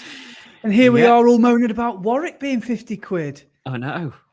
That's madness, isn't it? 70 quid for a half. Yeah. That is mental. Yeah, I'd be doing that if I had any sort of injury as well. 70 quid, that's absolute chaos. Yeah. Wow. But Oxford, like you say, Oxford's the one I want to do, but I'm a bit of a hesitator when it comes to I'm not an impulsive race booker honor, if you know what I mean. No, neither am I. I leave it far too late and then go, there's no entries. I know. It's like people, like I remember listening to Carl Pilkington once. He was talking about being asked if he had plans, and they were like, and he's like, people are asking, what you do next Wednesday? He's like, I don't know. Ask me on Tuesday, and then I'll be able to tell you. Don't ask me now. I don't know. Yeah. I don't know what mood I'll be in to say yes now. I might regret it. So I feel like that a little bit about booking a race that's so far away.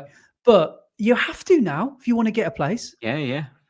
I'm terrible for that. Like my pretty much every single time my band they get in touch and go, are we all free on this day to do a gig on this day?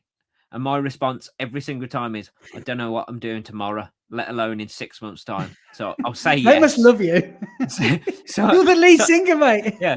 So I'm going to say yes. And when it comes to it, I'll just have to do it no matter what. Yeah, you'll have to find a way. So, yeah. I am absolutely terrible. I cannot plan in advance. I know. There's absolutely no reason why. I mean, I've got I've got a diary on my phone. I can tell you what I'm doing on September the 16th, 2028. The answer will be nothing, but still, I don't want to fill that slot in the diary just in case. So, yeah. But the other half that looks good, that always sells out mega quick, is Bath half. Yeah, that attracts some elites, doesn't it? Because I'm sure I saw going round. There's some serious stacked field. Yeah, the elite list for start list for Bath is stacked. Mega. Yeah, because I've mentioned him earlier, but Jake Smith's there, isn't he? Yeah. In fact, should we have a look? Should we see? Yes. Should we see who is there? Because it's one of them where it's like, I don't think it's. I've just gone on Google and Lola Ferrari's just popped up. Sorry, Lola. Rest in peace. It's one of them where I don't think it's a fast course, but it attracts. Maybe it's because it's like exactly, I don't know, 3 or 4 weeks before a big race or something. Is that what people do? They sort of look at it as what do you call it, a tune-up before London or something?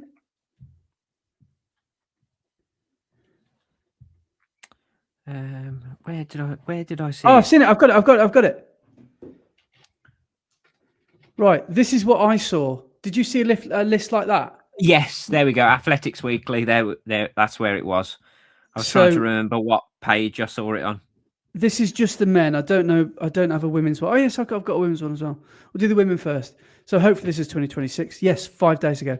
Jess Warner-Judd, Abby Donnelly, Lily Partridge, Alex Bell, Laura McNeil, Lucy Reed, Charlotte Taylor, Verity Hopkins, Annabelle Gummo, Kate Esley Morris, Esme Davis, Rosie Hamilton-James, Molly Smith. That's Jake's sister, isn't it? Jade Morgan and Megan Gadsby. And the men, Jake Smith, Ben Connor, Joe Wigfield, Phil Seisman,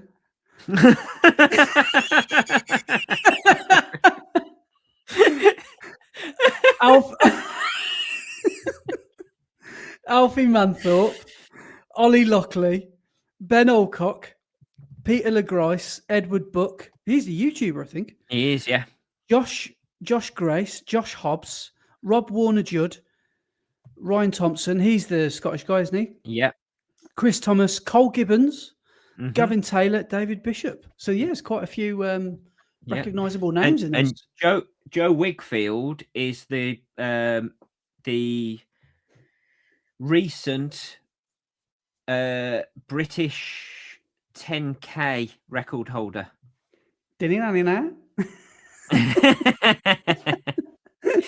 Yeah, he broke the British 10K record over in. Really? Was it at the Valencia 10K start of the year? Was it? I think it was, yeah. And when he did it, he was unsponsored. But he's now been taken on by Nike, I think it is. I didn't realise. Speaking of, I think he might be sponsored now. I'm not sure. I didn't realise Ellis Cross was a Brummie. I didn't realise he was from around. Yeah, he's from around here. He's a Birmingham City fan. Yeah. I didn't realise he was from around here. Yeah. Yeah. He's I don't actually know whereabouts he is, but I watched one of his videos, the Team Macau. So he's a Team Macau member, isn't he? Yeah, he is. Yeah. And I watched the Seville video. That's it that he raced. Yeah. And he seems like a really down to earth guy as well. Yeah, he is. So he seems like a really nice.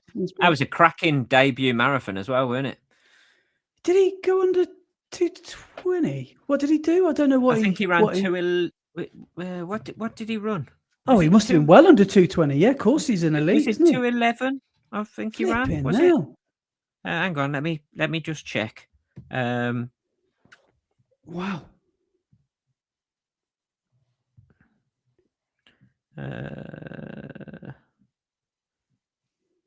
Where is he? 210. He ran. Wow. Fair play, Ellis. That's decent. That. Yeah, as a debut marathon as well. It's not bad, is it? That's incredible. But yeah, that's interesting. That guy from Valencia he did the race and did it basically without help. Yeah.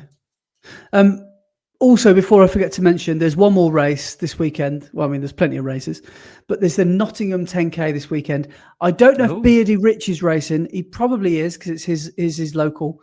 But also wanted to wish good luck to Tom Holton, who was in your London video. He was, yes. And Tom is pacing 50 minutes. So hopefully, amazing, nice and easy for Tom.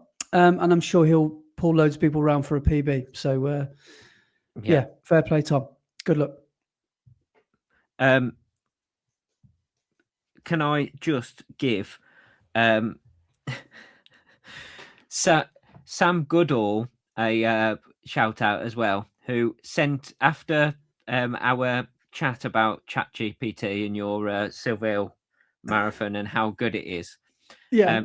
He sent me, well, he sent us this post. Which, can you read that? You're absolutely right. You found it. It's been with you a long while, and it's only natural to feel fond of something that served you so well, especially when someone like Gandalf suddenly comes to want it for himself. What context is that in? No, he asked ChatGPT, after all, why shouldn't I keep it? Oh! And it's Bilbo Baggins. Oh, God, yes, awesome. So basically, ChatGPT is saying, yeah, why not? Why shouldn't you keep it? Of course you should keep it. Yeah, of course. Yeah. And just agreeing with everything you say. Exactly like, and this was my response. He said, thought you would appreciate this. And I said, brilliant. Exactly what I've been telling old Bilbo Maguire. Yeah, okay. Yeah, ChatGPT it's got a mind of its own. It knows exactly what it's doing, what it's thinking. It's I won't hear any bad words said about him. Well, it won't say any bad words. Yeah, I know. That's why I like it. Yeah. I've got one thing that I need to surprise you with in a bit. Oh.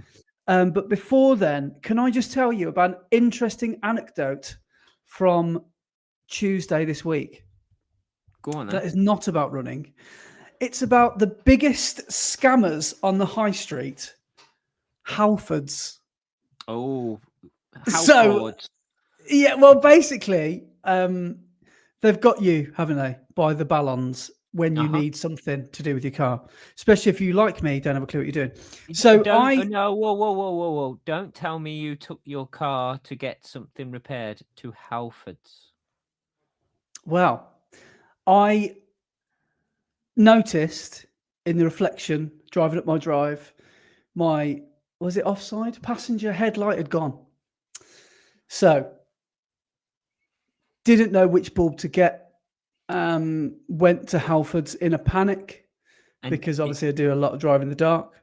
And when you got to the till, they went, would you like it fitted as well? Yeah, they did. Oh, Andy. No, wait. Just wait. So I picked out the bulb. No, okay, I have to go back a few days. I bought the wrong bulb because I thought I could do it myself. So I bought something like a dipped bulb when I should have bought the full beam, something like that. Anyway, so I took it back, got a refund, and bought the correct bulb.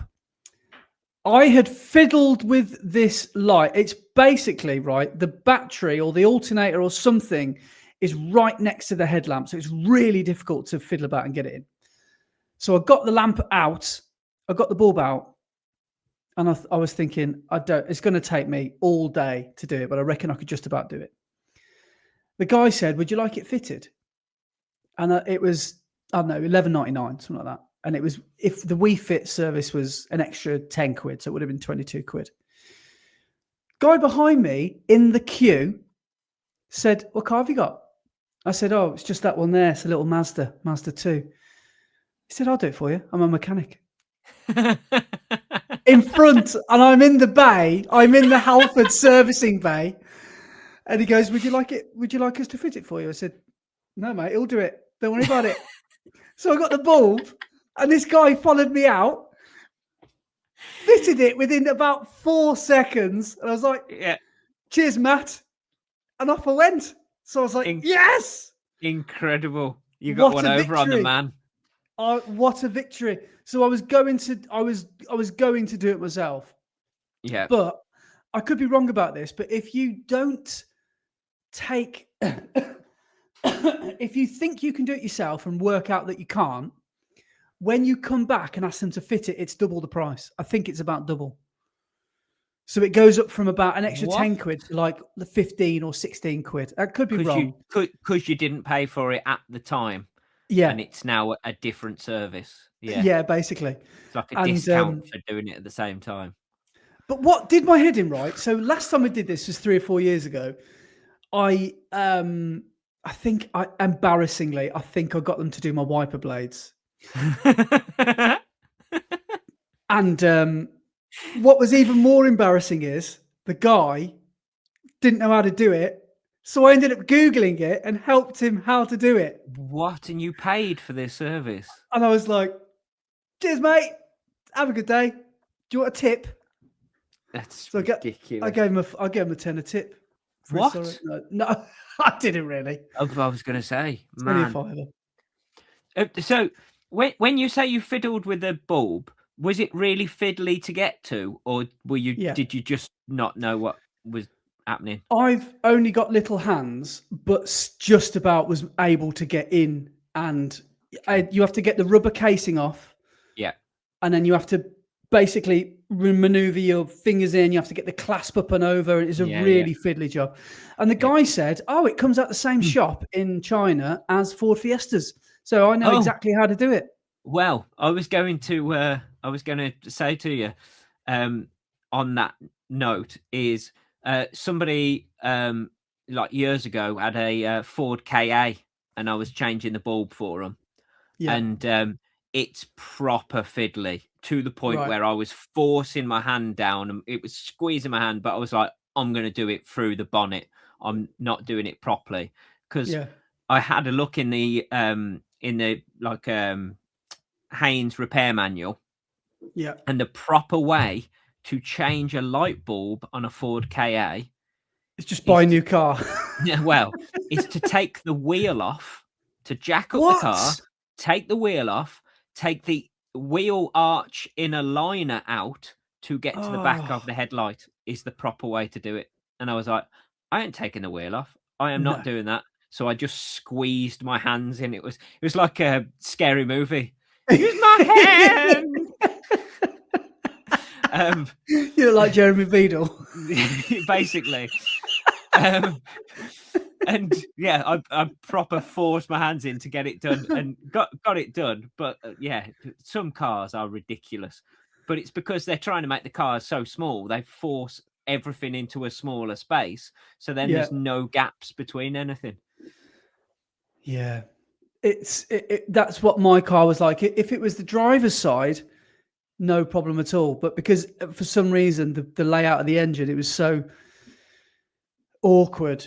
If the passenger side goes wrong, anything goes wrong on that light, or the indicator or whatever, it's a nightmare. But I just couldn't believe it when that guy, I think it was Matt or Ian, I can't remember what name was, when he's like, I'll do it for you. I was like, that's brilliant. Wow. It's like you're an angel walking the earth. Fair play, mate. And he was such a nice guy. And no joke, he did it within seconds. And the faces of the Halfords guy. And I was in the parking bay outside the shop as well. I was like, yes, this is the best day of my life. Oh, so good. So, so that was a good little story. But anyway, just wanted to share that with you. Yeah, you like that. Yeah, I do like that.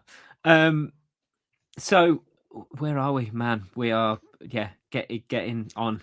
I thought no marathon, nothing to talk about. I don't know what we'll talk about tonight. No, I thought this. We might even do like a less than an hour. Here we go. Yeah, nearly 2 hours. Here, of course, we are. Yeah. Just going back to something very quickly because I did open it up when we were chatting about it. I thought I'll just have a look at what Koros now says about my time predictions for the different distances. Oh yeah. So it started updated again now, because for ages it was stuck in last year's London Marathon fitness and all of the time predictors and everything. But now, because I've put enough data back in, it started updating and changing again. Right. So currently it thinks I can run 5K in 16:54, which would be lovely. Yeah. 10K, it thinks I can run 34:47. 34:47. Oh my god. It thinks I can run a half marathon in 1:16:12. This is getting better. Right. And off those, what do you think it thinks I can run the full marathon in?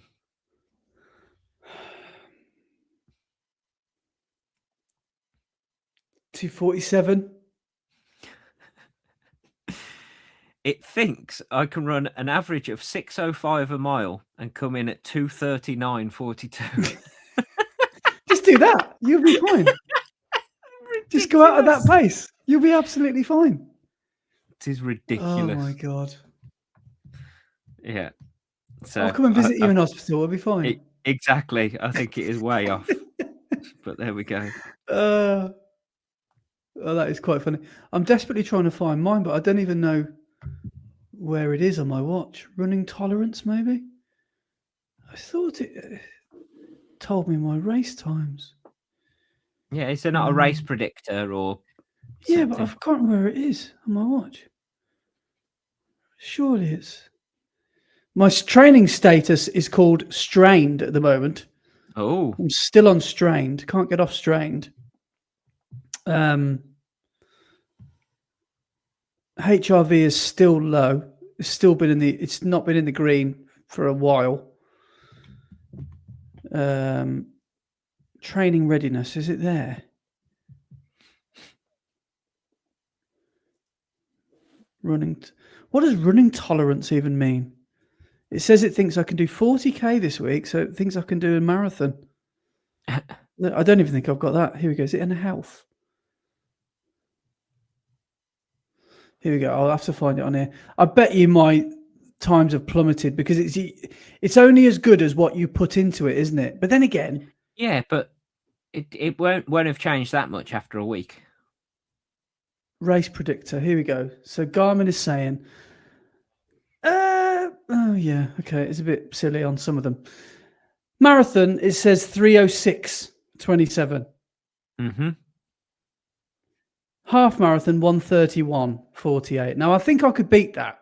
Yeah, I think I could. I think I could beat. You have. Well, I have, yeah. So I think I can. 40:16 for the 10k and 19:30 for the 5k. So not. I think far. You could beat both of those as well. Yeah, I think not far. But I am thinking of doing. What do you think about this for an idea, by the way? For a little incentive to get me back on the horse, as it were. Do you remember Challenge Annika? Yeah. What do you think about Challenge Andy? Can I get a helicopter and follow you around? Absolutely. Just bring the drone. Yeah, definitely. Yes. Yeah. And I was thinking of, I don't know how I'd work it out.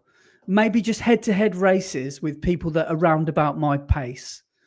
And I'll do like a series of like 6 weeks of like Challenge Andy. Will it be Andy or the challenger that wins? You know? But I don't know whether to do it on age grade or on seconds off your PB or something like that. I don't know. Yeah. But yeah, I've been I think what I do, I think about a title before I think about the actual thing. I've been thinking about Challenge Andy for about 2 years, and I've never gotten to actually do it. What did she still have a helicopter in Challenge Annika, or am I thinking of Treasure Hunt? No, I think the helicopter was Challenge Annika. I don't actually remember what the show was even about. Yeah. Apart from challenging her to do things, was it physical tasks? I can't remember. Can you remember You Bet? You Bet, yes. Where they had I just remember the name of it. They had some sports person or somebody with a particular talent on, and they would go, this person can do this in this amount of time. Yes. And then the panel of celebrities had to bet whether they would be able to do it or not. Yes. Oh, yes, I do remember that. That was brilliant. Was that the one with Cheryl Baker? No, that was with Chris Akabusi. Yeah, Awooga. No, that's John Fashanu. No, Awooga was John Fash. Was the Fash? But what's his name? Chris Akabusi. Chris Akabusi used to do it as well. Chris Akabusi used to do that, but Awooga. Yeah, but he used to do Awooga as well. Did he? Yeah. Oh, I thought that was John Fashanu's thing from Gladiators. No, well, they both did it. Awooga. John Fashanu's so unhinged, isn't he? I love John Fashanu. Both on and off the football pitch. Absolute monster. What were we saying? You Bet. What was the thing? Record Breakers. Do you remember that? Yeah, with Roy Castle. So what am I thinking of then? What's the one with Cheryl Baker? With Cheryl Baker. Who even is Cheryl Baker? Was she from Making Your Mind Up? Yeah, she was. Yeah. From Bucks Fizz. Bucks Fizz, yeah. Yeah. What program was that? Record Breakers. I think it probably was, because it was Roy Castle to start off with, Record Breakers, and then it was Chris Akabusi. Yeah, I remember. So Roy Castle. Yeah. Am I thinking of the same person? If you see it, say it. Say what you see. No, that's who's that? That's Roy. That is from Catchphrase. Mr. Chips. Yeah, let's go over and see Mr. Chips. What's he doing? It's good, but it's not right. It's good, but it's not one. If you see it, what was it? What was his name? Roy. I'm sure it's Roy. No, Roy Castle is the one that we spoke about in the past on this pod, and he was he used to play trumpet in pubs, and because of passive smoking, he caught lung cancer. So that's Roy Castle. Okay, that's not the one I'm thinking of. No, that's Roy Castle who did Record Breakers. Yeah. So, right. Who am I thinking of then? What's the program even called? Catchphrase. Yeah, Roy. Because he's also in Phoenix Nights. He's got a cameo in that. Roy Walker. That's it. Oh, look at him. He's just the absolute. Look at him with Mr. Chips. Look at. There he is. Oh, what an absolute brilliant show that was. But top tier Saturday night viewing, late 90s for me. Big Break. Right, I've just Googled what's his name, Chris Akabusi, and Google is saying common misconception. Many believe Akabusi shouted Awooga on Record Breakers, but the phrase is attributed to John Fashanu on the show Gladiators. Ah, yeah, I thought so. But I'm sure he used to say... He used to do that, like... Yeah, he used to do that, and I'm sure he used to say Awooga on Record Breakers. But maybe he didn't. Did you hear what I said? Best show on Saturday night TV in those days? Gladiators. Big Break. Oh, yeah. It's only a game show. Put up a real big fight. I'm gonna be snookering you tonight. Oh, John Virgo died recently, didn't he? Yeah, that's sad. He was an absolute hero. He was an absolute legend. What a show. Yeah, what a guy. I did used to like that show. Yeah, it was great. So here we are talking about Roy Walker. How did we get there? Don't know. Shall we go through comments and emails if there are any? Yes. We probably better had, hadn't we? Yeah. I actually had a couple of talking points that I wrote down here, but we're not going to get onto them. Yeah, it's going to be another PB. Yeah. Right. So we've gone through Bulldog Runner's question. Next one is from Tom H7R3W. And he says, negative splits for the win from your marathon. Amazing. Yeah. Next one is from Gary Manders, our friend Gary, one of the OGs. And he says, I've used creatine for the last 6 months and I recover far quicker from runs now. Oh, so interesting. That could be a thing. Yeah.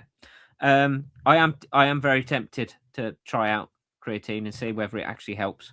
Because I did a bit of, I say research. I did a bit of Googling last week about creatine to try and find out, because mostly used by people who want to build muscle and in the gym. But I was Googling how beneficial it is for endurance athletes and long distance runners, and there was several articles and stuff, like there's a Runner's World article and things saying that it could be possibly beneficial in the recovery process and stuff. So yeah, like, is sleep enough, if you know what I mean? Yeah, because obviously sleep is mega for your recovery, but could you be doing other things? Yeah Possibly before I try creatine I should get sleep. Try sleeping first. That would help. That'd be cheaper. Yeah. But I'm not very good at that. But there we go. Right. Next one's from Kieran Turner, and he says, "Unbelievable how accurately you nailed my voice." Tears of joy. Tears of joy. Huge congratulations on the big 100, chaps. Let's hope it keeps growing and you continue to fuel my long runs. Awesome. Cheers, Kieran. Next one is from the Sam Rules. It says, congrats on 100 episodes, lads. ChatGPT is slowly becoming my best mate. Yeah. I use it to create my training blocks, and this time I'm giving it updates on how I'm feeling. I added in a mid-block race purely because I'm impatient, because I impatiently want a PB, and it told me how much of a good idea it was. I think I want to ask it to come for a point. Also, RE creatine. I used to take it when weight training only, but the last year or so, I've taken it when only running. It's generally brilliant for muscle health and brain health. You just have to drink 3 to 4 liters of water when taking it. Keep up the good work, both, and congrats again on building such a fantastic community. Awesome. Cheers, Sam. Sam. Another positive for creatine. So, yeah, might be worth a go. I might try it. Next one is from John Richards, and this is back from episode 40. So wow. He is deep in the back catalogue. God, what were we talking about then? And he says, gents, I'm obviously a bit behind, and I don't know if you, and I don't know if by now you have run Snowdon. I've ran 11 marathons, including London, Berlin, Eindhoven, Loch Ness, Stirling. I've ran Snowdon 4 times, and it is by far and away the best marathon I've ever run. The first time hills are runnable, but the last one, unless you're mega fast, you walk. There is a ballot, but places always come up. It's a wonderful weekend, and it's on a Saturday. Once you've done it, you'll want to do it again and again. This is the Snowdonia Marathon that ruined Tommy D. Yes. So that's the one that's in October every year, I think. And it just looks beautifully brutal. So that has been on my list for a long time, but for one reason or other, I've never managed to do it. I will do it one day. Will do it one day. But yeah. On the list, but there's far too many on that same list, isn't there? Yeah, but also on the list are flatter, easier ones. That's what I mean. Yeah. So you've got to be a certain kind of character to lean towards a marathon like that. Yeah. So fair play if you do. Next one is from Lee Rogers from last episode. He says, "Great episode, lads. On the subject of not being able to run for any length of time, you gain weight, lose fitness, and in my case, just feel old and ready for the scrap heap." So basically, there's no good side to being sidelined. Yeah. Which, is true. Yeah, you do lose fitness, gain weight because you carry on eating like you are running. Yeah, it's true. Yeah. Next one is from Ian. Ian's Easy Miles. And he says, "Massive congratulations on the 100th pod, guys.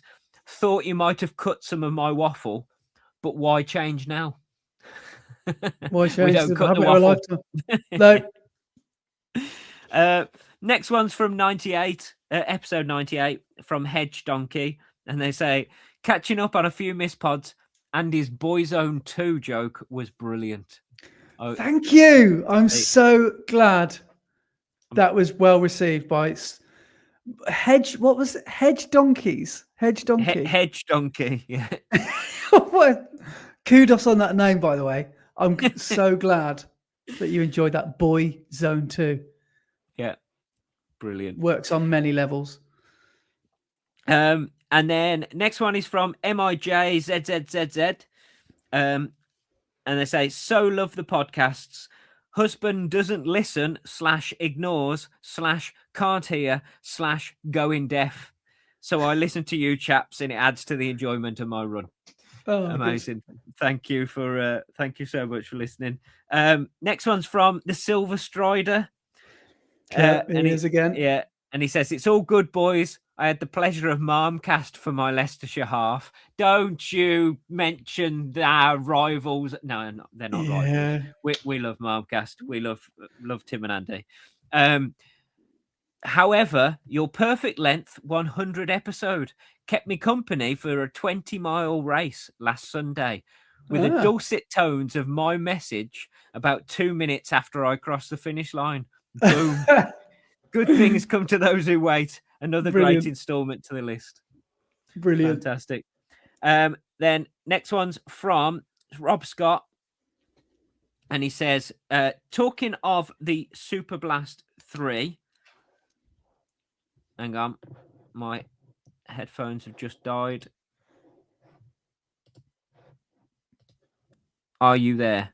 I'm still here. Are you there? Excellent. Yes. Yeah. So Rob Scott says, "Shoes news. Talking of the Super Blast 3, around Christmas, I picked up the 2s on discount. Brilliant shoe. I've done 20-mile long runs in them and felt fresh. Also done tempos and easy runs. I think you could pretty much do anything in them. Probably going to use them for the Winslow half this month since I'm between racing shoes. Also, massive congrats on reaching your century, chaps. Long may it continue." And then Cole JB has replied to that saying, "Also pick these up on sale. One long run in and so far feel good. Bought for my upcoming Surrey half." And as I was saying earlier, Moose on the Inside Running podcast, because we were chatting about them, weren't we, in the pre-pod pod. Moose on the Inside Running podcast said the Super Blast 2 are possibly the best running shoe ever made.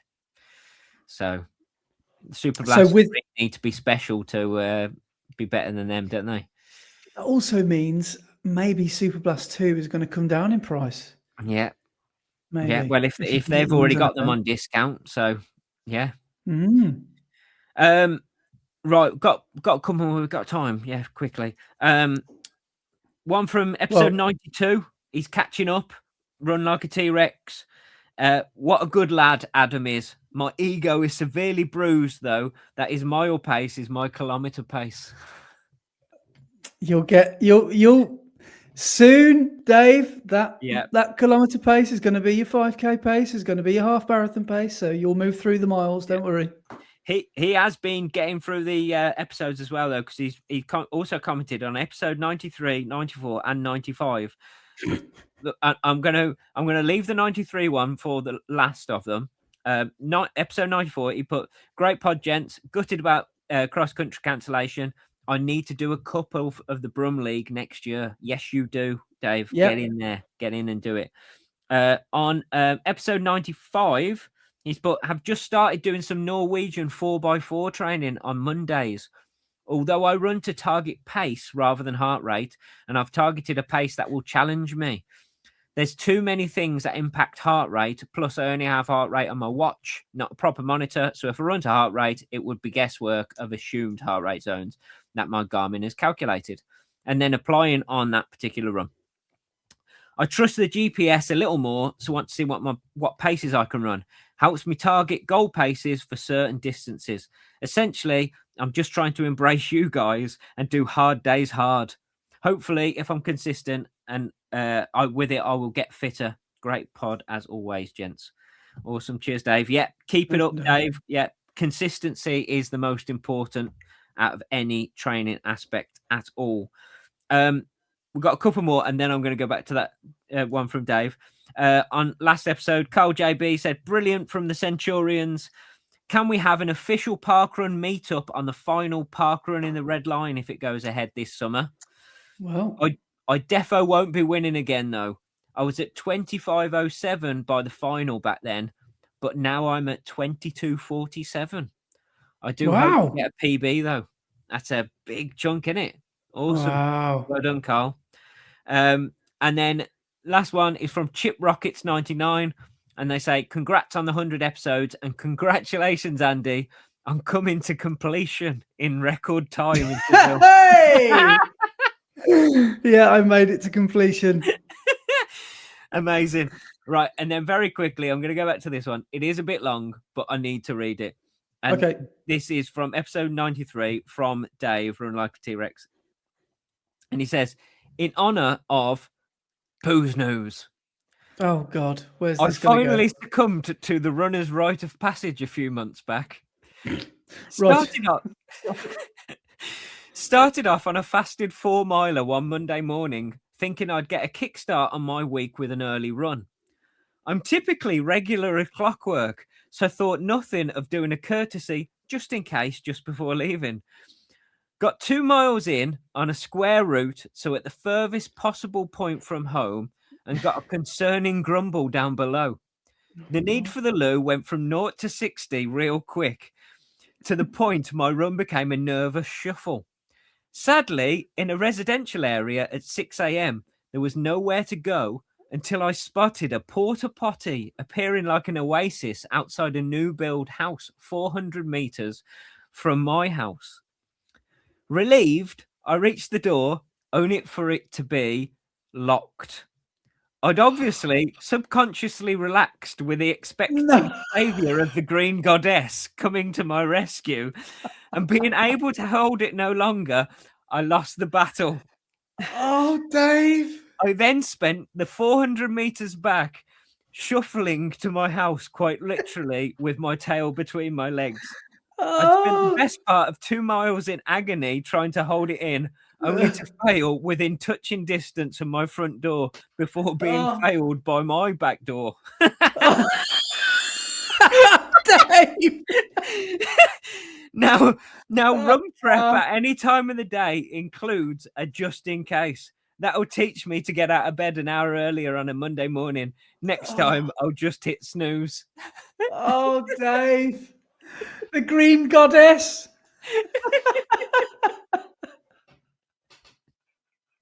I love that line as well. I love it. I spent 2 miles in agony trying to hold it in, only to fail within touching distance of my front door before being failed by my back door. Oh, congratulations. So good. Dave, that's the email of the week. That's fantastic. Yeah. Well, welcome to the club, Dave. Congratulations. Brilliant. That is absolutely brilliant. We have got I'm sorry to ruin your evening, Brett, but you're going nowhere because we've got an email to read.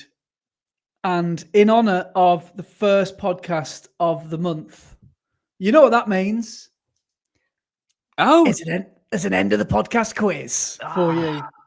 Amazing. And guess what? There is a connection. But before we do that, we've had one from James Dunford, and he says, "What a pair of helmets! Those moments when you set up something immature and silly are amongst my favourite. Congrats on the 100 and a great outcome in Seville for Andy and Brett for being back on the road. I'm working on my marathon training for Manchester, and the long runs are abysmal due to life getting in the way, but I'll plough on, take what I can, and come back to the times that I want. If I can scrape a PB 7 years after the last marathon, I'll be pleased. Plenty of good runs since then to build on, just no 26 milers. I was aiming for 3:29.59, but we'll take a 3:50 now. You mentioned creatine recently. As someone just a couple of months younger than Brett, I would recommend. I'm on a similar stack with the mushroom complex. Great for cognitive function. Ashwagandha? Yep. And a few other things, including creatine. I find it really supports recovery and ability to cope with intensity. Even though my long runs are plodding, I'm able to recover quickly, and there is evidence building for its impact on cognitive function in aging people too. Ooh. You will put on a few pounds of water weight in muscles if you start, but then the increase in repair and function is worth it. For me, anyway, as a heavier runner in his mid-40s, it's the most proven supplement out there. Cheers, and here's to the next 100. James. Oh, awesome. Cheers, James. Yeah. It's definitely on my radar. So yeah, I've got some in the cupboard that, as I said, when I bought some protein, it came free. So I'm gonna give it a go, I think. Yeah.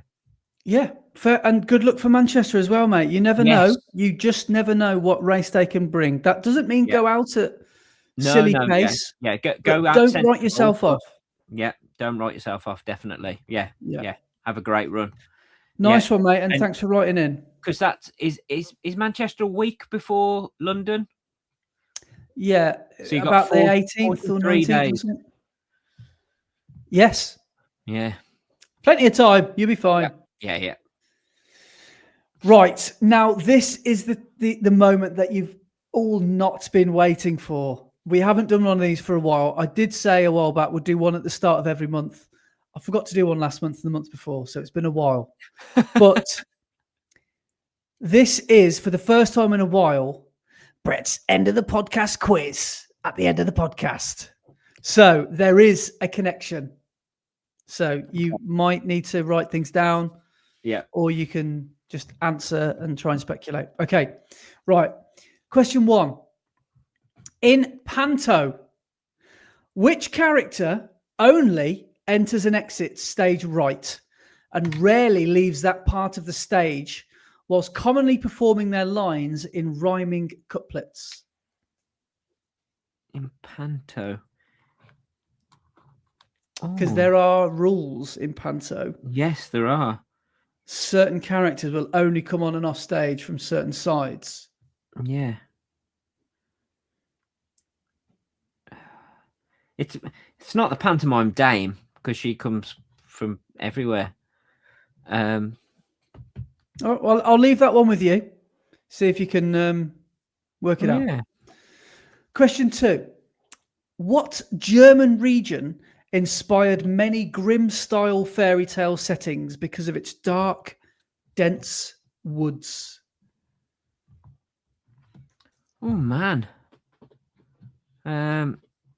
So Grimm fairy tales, what German region?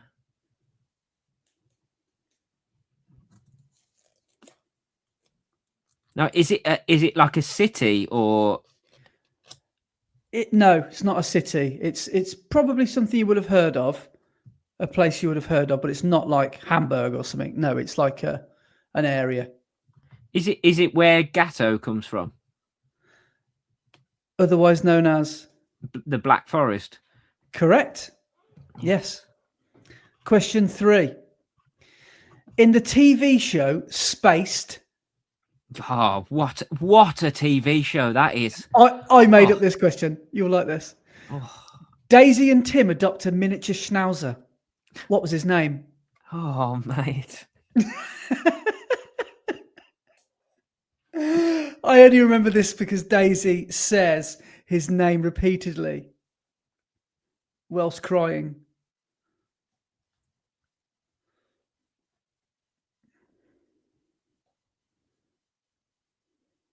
No. It's a man. It's a male. It's a male man's name, and like quite a funny name for a dog, if you know what I mean. Like a human name.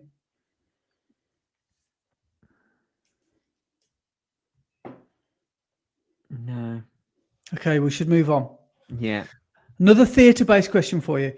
What soft fabric is traditionally used for theatre curtains? Velvet. Correct. And finally, question 5. Trust me, my pungent friend, you'll get what's coming to you. Who said that? Trust me, my pungent friend. It's a Disney character.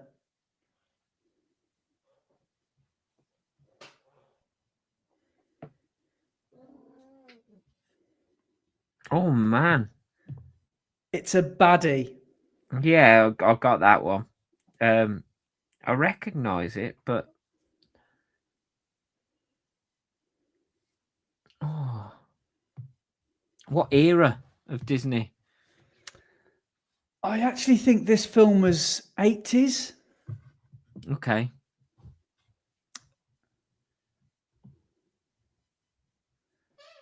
I could be wrong about that. I just have to check. But yeah, it's obviously it's an animated one. Yeah, can you give me a clue?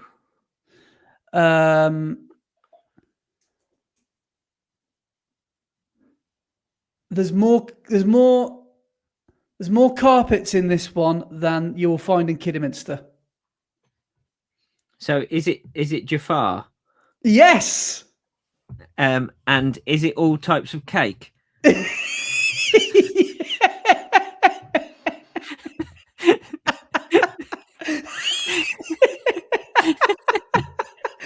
Yes. By the way, I think that's early to mid 90s. I'm going to go 92 for Aladdin. I reckon. Okay, yeah. It's obviously because it's Robin Williams, isn't it? So yeah. Let's have a look. Aladdin. So that means we've got Black Forest Gatto. I can't believe I got 92. That. You're right. 1992. Look at that. I love the fact that I got Black Forest Gatto, and then because it's Jafar, I just went, oh, Jaffa cake. Oh, it's types of cake. Yeah, that was a bit obvious, really. Black Forest is really red velvet curtains for red velvet cake. Yes. So, what other types of cake? So the pantomime. What characters in a panto are there? There's the baddie. Yeah. There's the dame. Yeah. There's the comic, like wishy-washy. All buttons, yeah. There's the princess. There's the prince. There's another big character.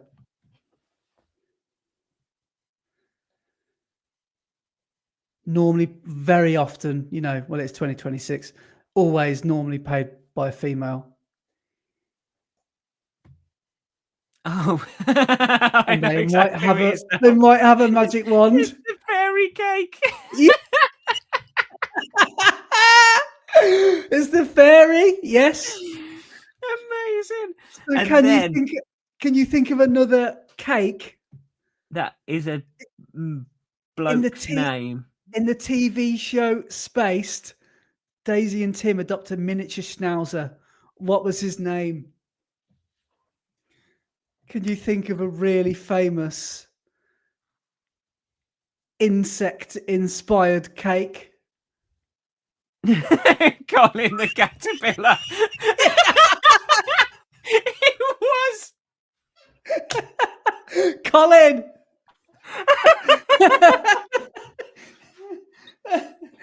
I think I much prefer it when you work the connection out and then have to get the answers afterwards. Yeah. That's brilliant. Love it. There you go. Fantastic work. Good detective work. Brilliant. Love it. I'm glad the quizzes are back. That was great fun. Yeah, they might not stay back, but once every month. Yeah, you'll be treated. Excellent. Love it. That was a lovely surprise. Thank you very much. Good. I'm glad you enjoyed it.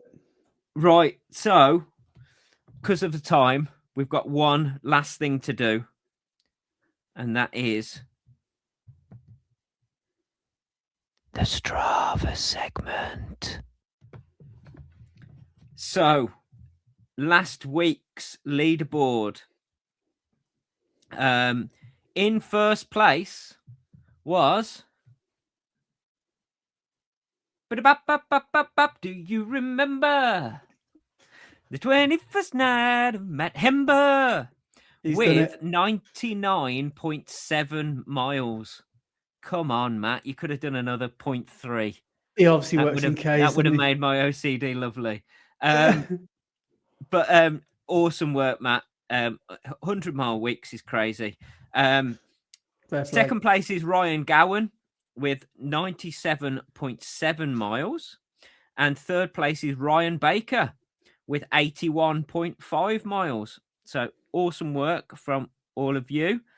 With our climbing, first place is Ryan Gowan with 7,474 foot of climbing. In second place, and I'll get you laughing before I say it, is Mr. Walker himself, Roy Alex Bowden, with 6,637 foot. Awesome work, Alex. And then third is Josh Hurtado with 5,978 foot. Good work, so guys. Amazing work. And then for our ladies, in first place for distance is Leanne Byard with 66.2 miles. Second is Rachel Watson with 54.1 miles. And third is Chloe Hamard with 52.8 miles. And then with our climbing, first place is Victoria Lee with 4,213 foot.